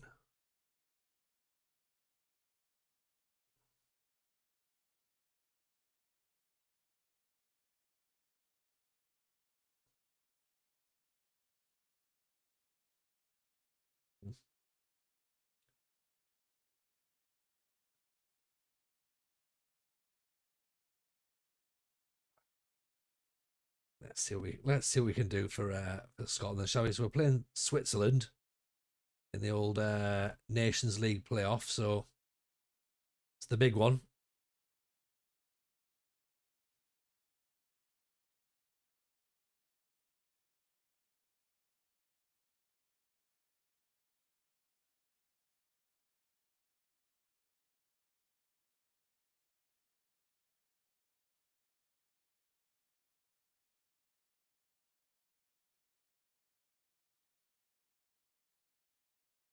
Okay, let's have it. Let's have it. Um, Two-legged affair, I think.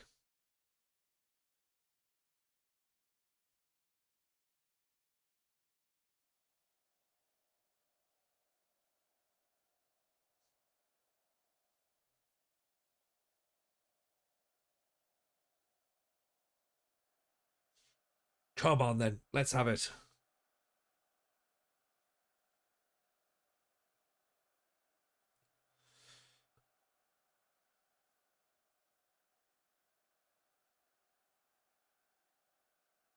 Right, Scotland versus Switzerland.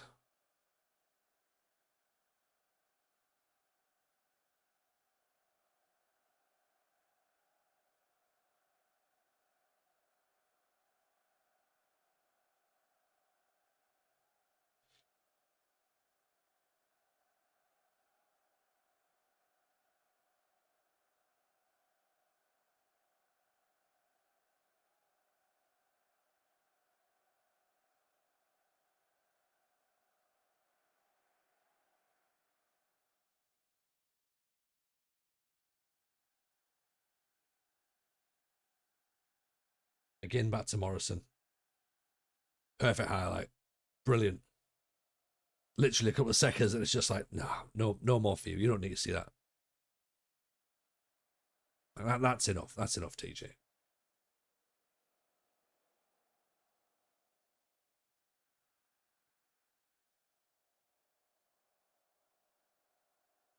Here goes Gannon Dork. We're away. We're on the attack. Wilson. Oh, could have played it over the top. Dork. Down the wing. Go on. Hickey.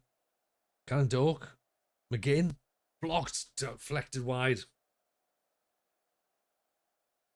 I thought it was deflected. It wasn't. It was straight wide. McTominay. Gannon Dork's away again. Hickey.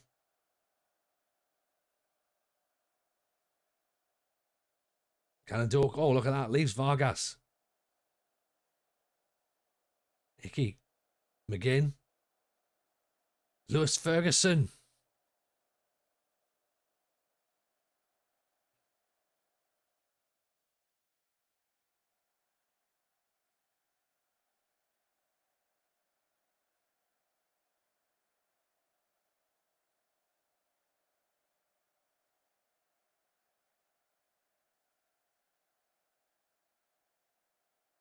Morrison, Gannon Dork, down the line. Hickey pulls it back. Wilson, how's he kept that out?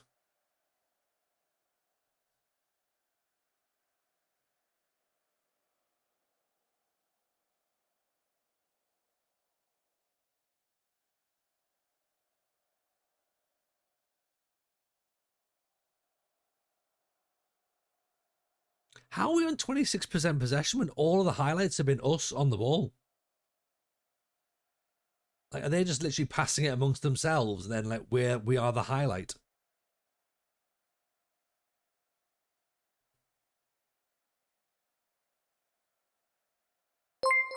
Brazilian Fury saying, welcome, Brazilian Fury. How are you, pal?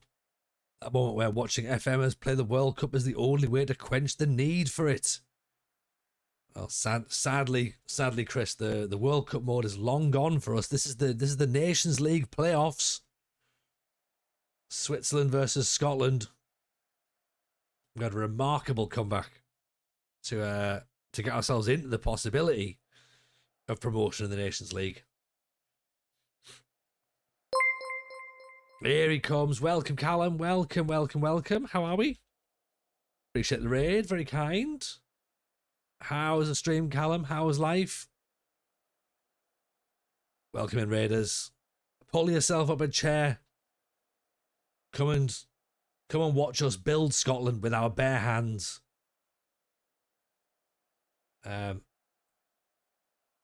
on, Scott McTominay gives us the lead in the Nations League playoffs. That's the big one. That's the real quiz. Not this World Cup nonsense.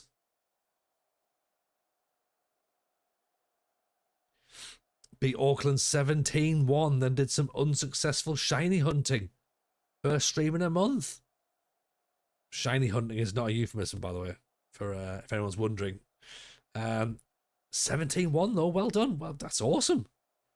Missing the World Cup, try recreating it by having a senile geriatric photobomb family photos. Yeah, and then actually bomb countries.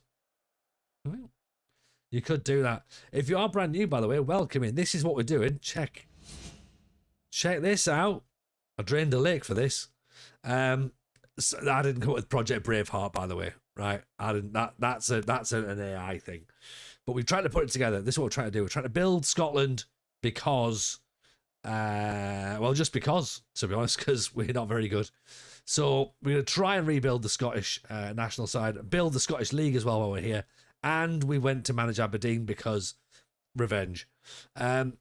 So this is what we're trying to do: build some DNA, determination, work rate, teamwork, aggression, bravery, professionalism, leadership. That's what we want our players to be. We have already ticked something off. We have actually finished.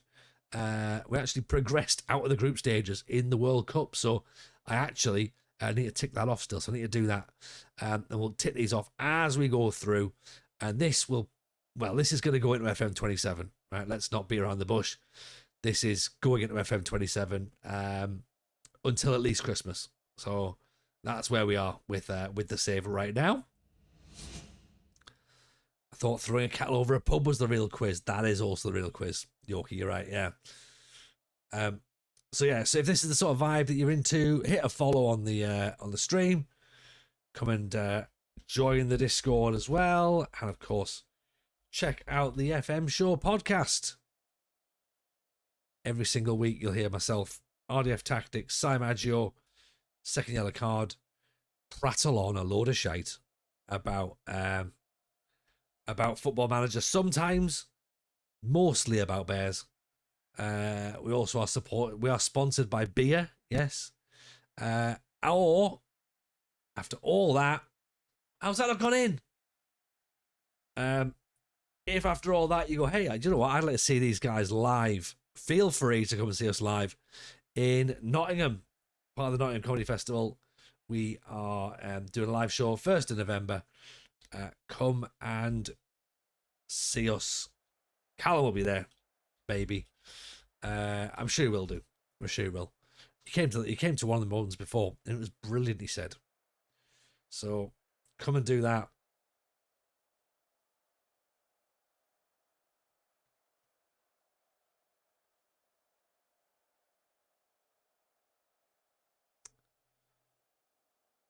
It looks like we're just about getting clear there. So Tierney's tiring, isn't he? Have we got another left back on the bench? Josh Doige. There we go.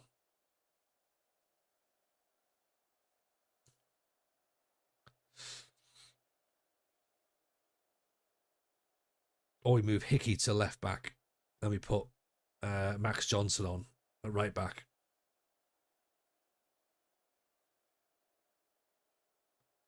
Good save. Very, very good save. We could do that. We could move Hickey to the left, couldn't we?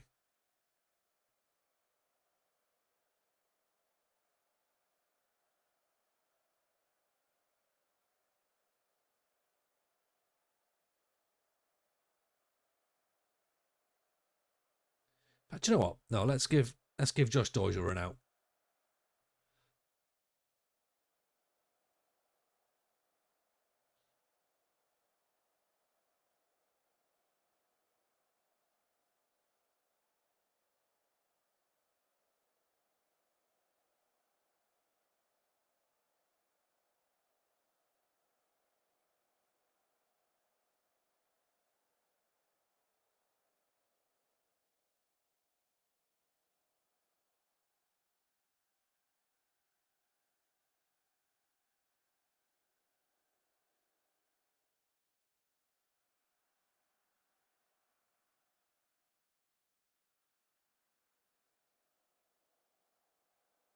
So basically, where we are then, anyone who's brand new into the stream, where we are in the save is we're coming up to the end of the first season. Well, our first season, but technically the second season, really, in the save, because we started the save at the World Cup. So the AI essentially generated the first league season. We didn't play any. Xhaka. I mean, obviously, I'm a big fan of Xhaka, so it's like, yeah, okay. But frustrating in this moment. So the league started. Sorry, save started at the World Cup. And we've played one season in game, but it's technically 2 seasons in game.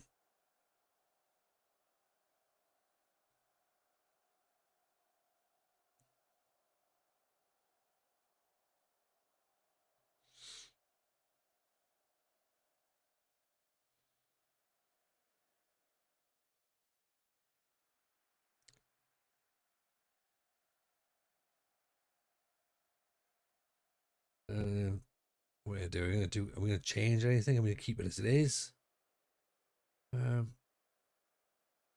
Feel like we're sort of like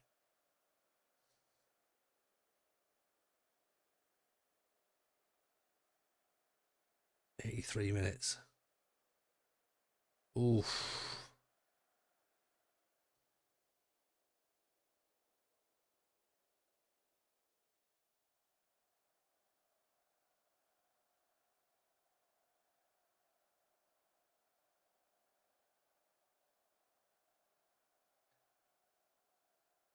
It's Hickey going down the line. Gold. Just come on for Gannon. Good ball through. Robbie Orr. Oh. It's nearly an instant impact.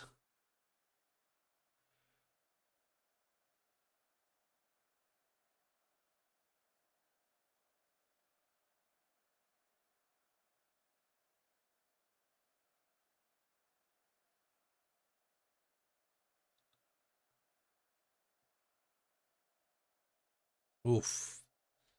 And Bolo heads over the top. Let's see if have we got a right winger on the bench. Tommy Conway. Do you know what? Let's try that.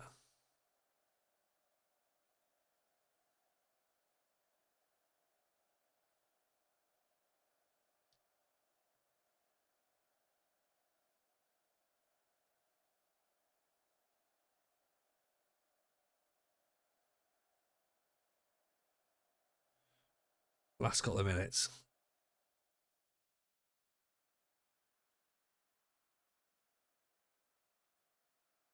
Getting out to Hickey. Conway. Oh, Conway's giving the ball away.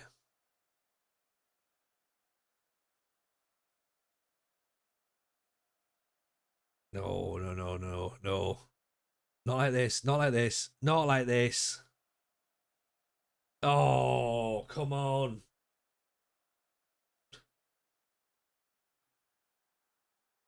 This is the most Scottish way of doing it, isn't it?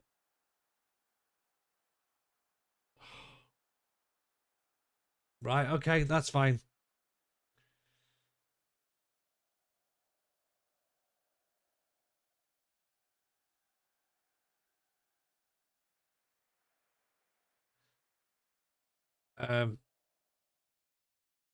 It's 2 legs, so let's just hope the second leg is better,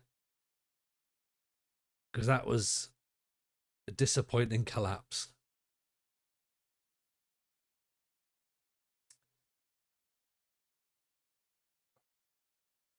I know, for fuck's sake, exactly, Jason. Agree 100% there.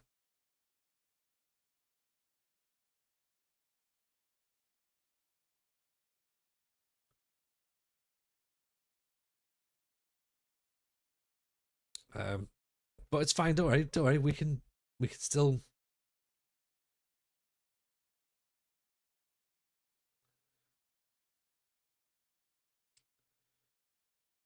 We can still do something. Surely.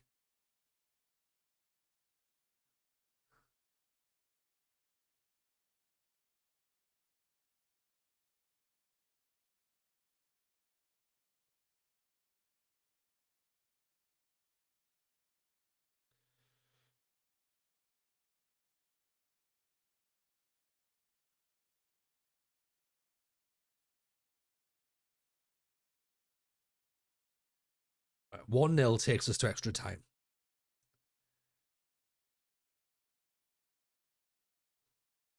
As long as we win, we're all right, and that's fine, right? Scotland are normally okay in that sort of pressure.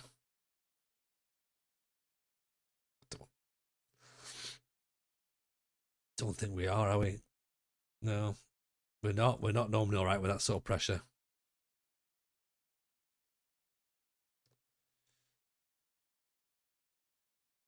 I actually think that's our first defeat in what?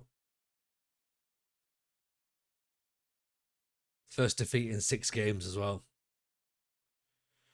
So, bit disappointing.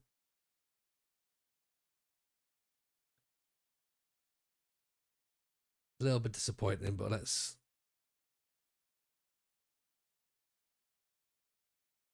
Let's see what we can do, shall we? It's all we can do. Just see what we can do.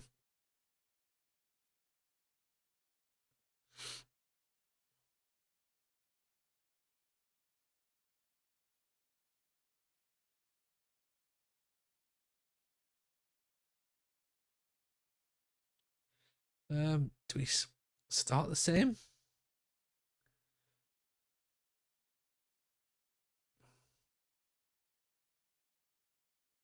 I suppose we start the same, don't we? And then change as needed.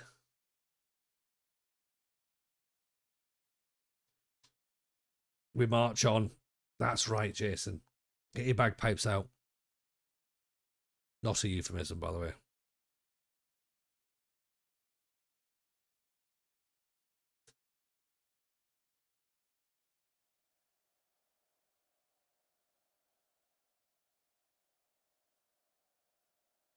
Okay, we owe Switzerland after this last match, right? So let's get ourselves back out on that pitch.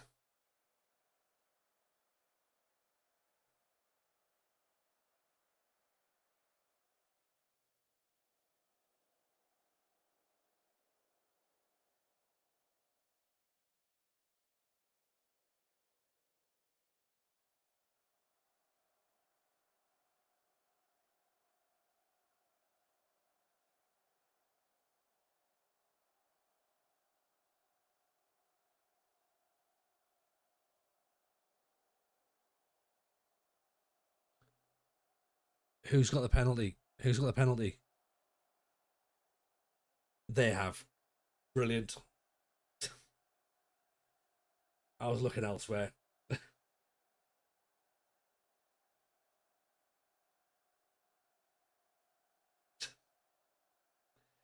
Oh well. The Nations League wasn't really what we wanted anyway, was it? Evening, Hank. How are you? Welcome, welcome, welcome.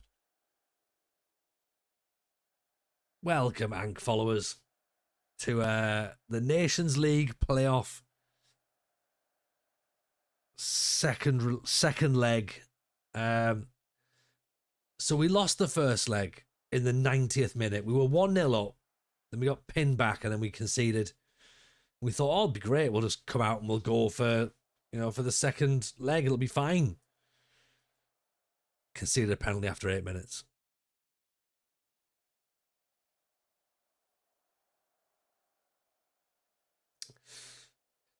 Yeah. We're back. Welcome, everybody. Welcome, Rich. How are you, pal? For those who are here before Ank raided in and maybe not familiar, Ank is one of the hosts of the WFM show. Make sure you go and follow the show. Give them a follow as well. They are awesome people. We love them daily. Ank, how is life treating you? How are you? Hope you're well. I was actually queuing the raid up to yourself, so it's that's partly why I didn't see the penalty. But a pleasure to have you all here. McTominay! Go on. Get those nails. Start biting them.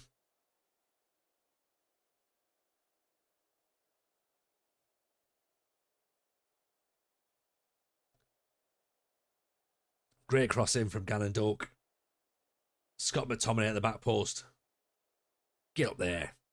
Too sleepy to stream for more than 2 hours for a time now, but spiritually the Raiders appreciate it. Thank you. Thank you. No, do you know what? Your Raiders appreciate it, Hank. Thank you very much. It's lovely to have you back again as well. Very much looking forward to the next episode of the WFM show as well. But yeah, I feel you for tiredness.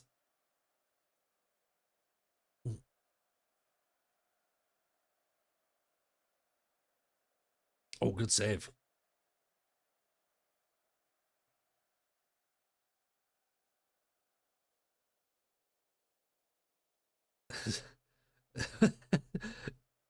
What's has he gone on a banning spree? Has he been hacked? What have we missed? John McGinn's been sent off. Oh no. Oh dear. Right, this is a problem. I don't know what's happened. I don't know what's happened.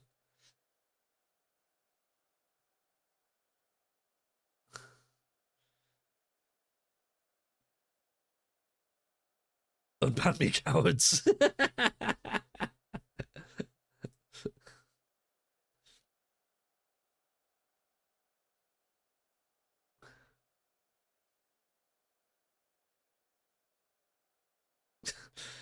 Who am I fighting in Slough? Do you know what? I reckon you could take them all on Ank. Did I ban Ank while my phone was in my pocket? Oh, that old chestnut was it? Oh, my phone was in my pocket. I didn't mean to do the bans. Oh, never mind. Soz.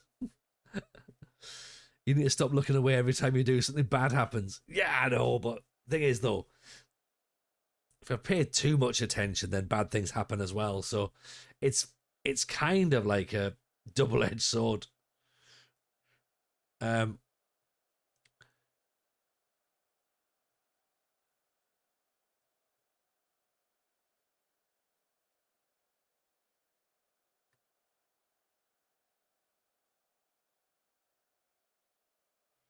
so yeah, so McGinn's off now. We're down to 10 men. Listen to TJ, and all of a sudden it was an Ank clip. Came back and Ank is banned.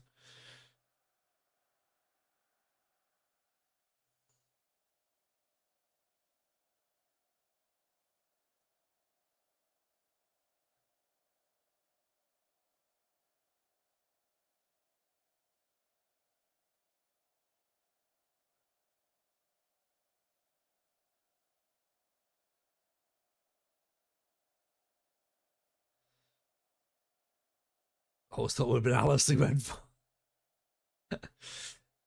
It's just like a massive heel turn from Zeep in it. Just like, well, you were expecting me to turn on Alice, but instead I went for Ank.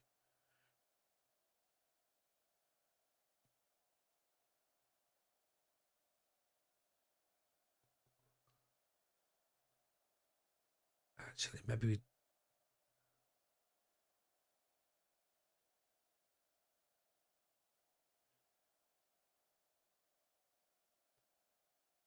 my sign of terror has started. A reign of terror, sorry.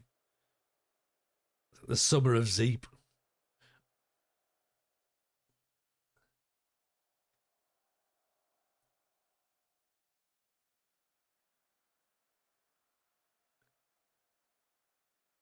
Zeep with a steel chair. He will do that. He will.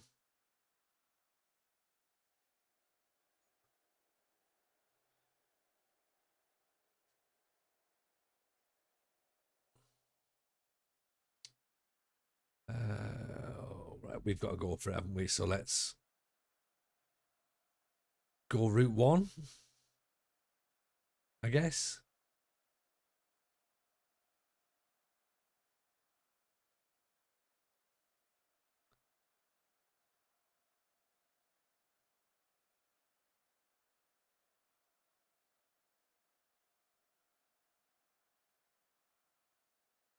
It's this generation Seth Rollins turning on the Shield. There's always a plan Zeep.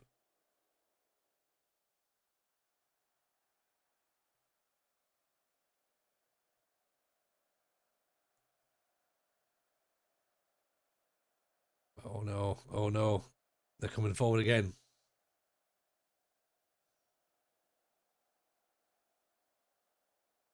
Oh, deflected wide. Somehow. Oof.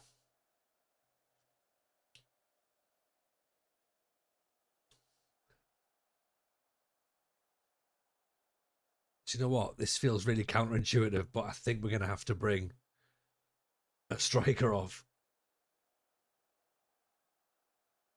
Um, let's put Gilmore there. Let's put McTominay there.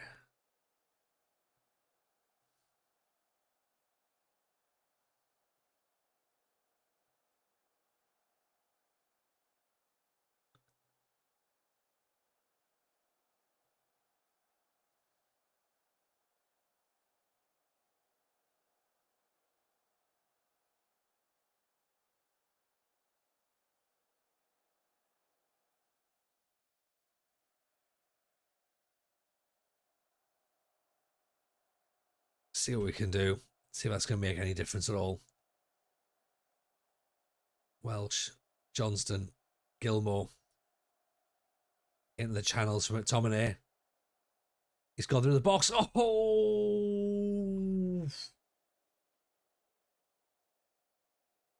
That was close. That was close.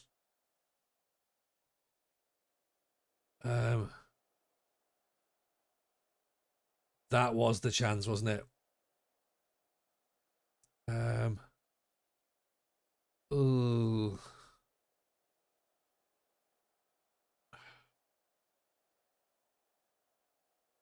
Can't use any more subs. Right.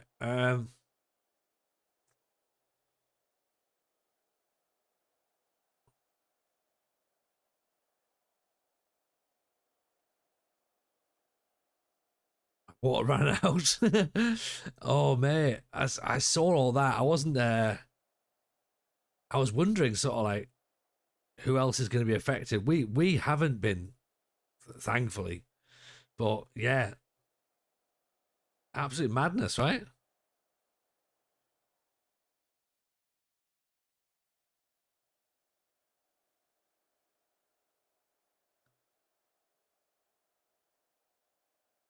Here's Welsh. We've had to try and push players on and hope for the best. Here we go. Johnston down the wing. Gilmore. McTominay. Ryan Christie. Why are you shooting from there? Oh, that's not the right option either.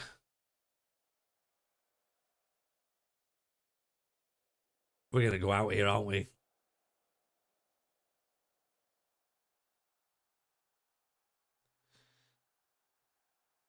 So close. So close. There you go. We've lost the Nations League as well.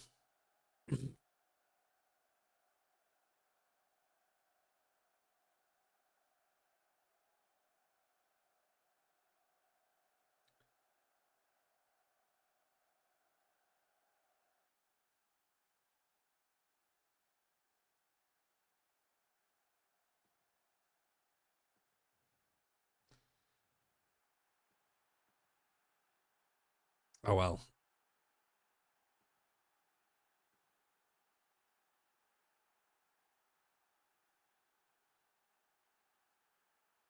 Yeah. Not mad about that. No. I mean, to be honest, Jim, like, your lot did really, really well. Sorry, your lot. Shouldn't really say that, your lot. Second half, absolutely deserved it. Dominated the possession, but you were playing against 10 men. And to be fair, we should have held on in the first leg. So I thought it was the playoffs. I thought it was the Nations League playoff. I didn't realize it was a final. Yeah, Division A. Never mind. Never. It was the relegation playoff. So I don't know what that means. Do we just stay in B? Possibly. I think so. Never mind. Aberdeen are doing well. We're hot on the heels of Falkirk. So it's a strange save, this one, to be honest. We're trying to chase down Falkirk. We are there. Look, we are still in the Group A. Croatia, Iceland, Scotland, Serbia. In fact, this is for the Euros, actually. Not for the Nations League. So that comes next. John McGinn's going to be banned for a match. But yeah, so I don't know what that does for us in terms of our Nations League.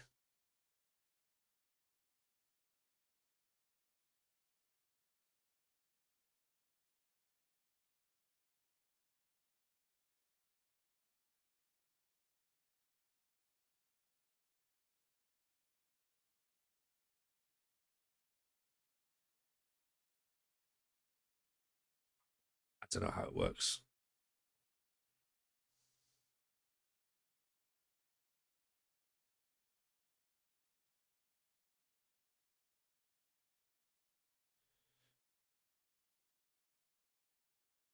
There you go. We remain 44th. So need to build on that.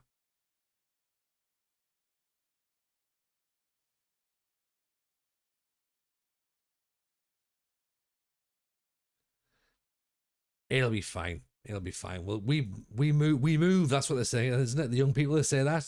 They do say that still, right? Surely.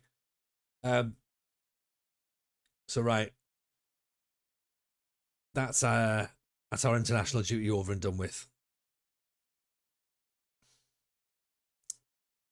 So yeah.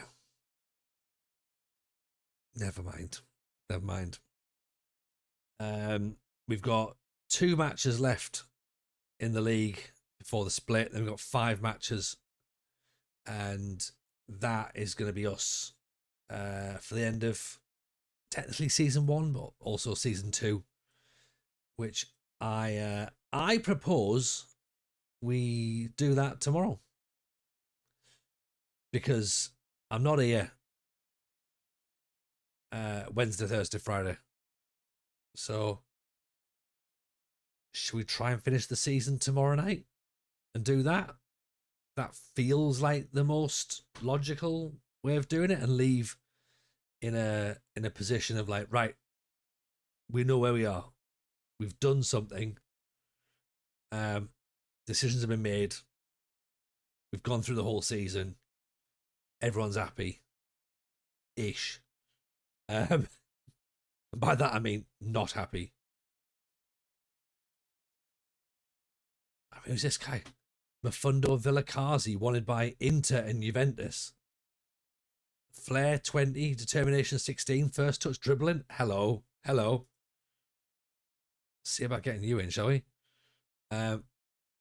Bassey's the player of the month.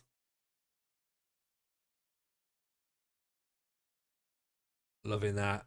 The board seem happy with what we're doing. Awesome. Right. Let's do all of this tomorrow then. Let's sort it all out tomorrow. So yeah, a reasonable attempt tonight. We got close with the Nations League. We're close in for possibly qualifying for Europe with Aberdeen. Who'd have thought?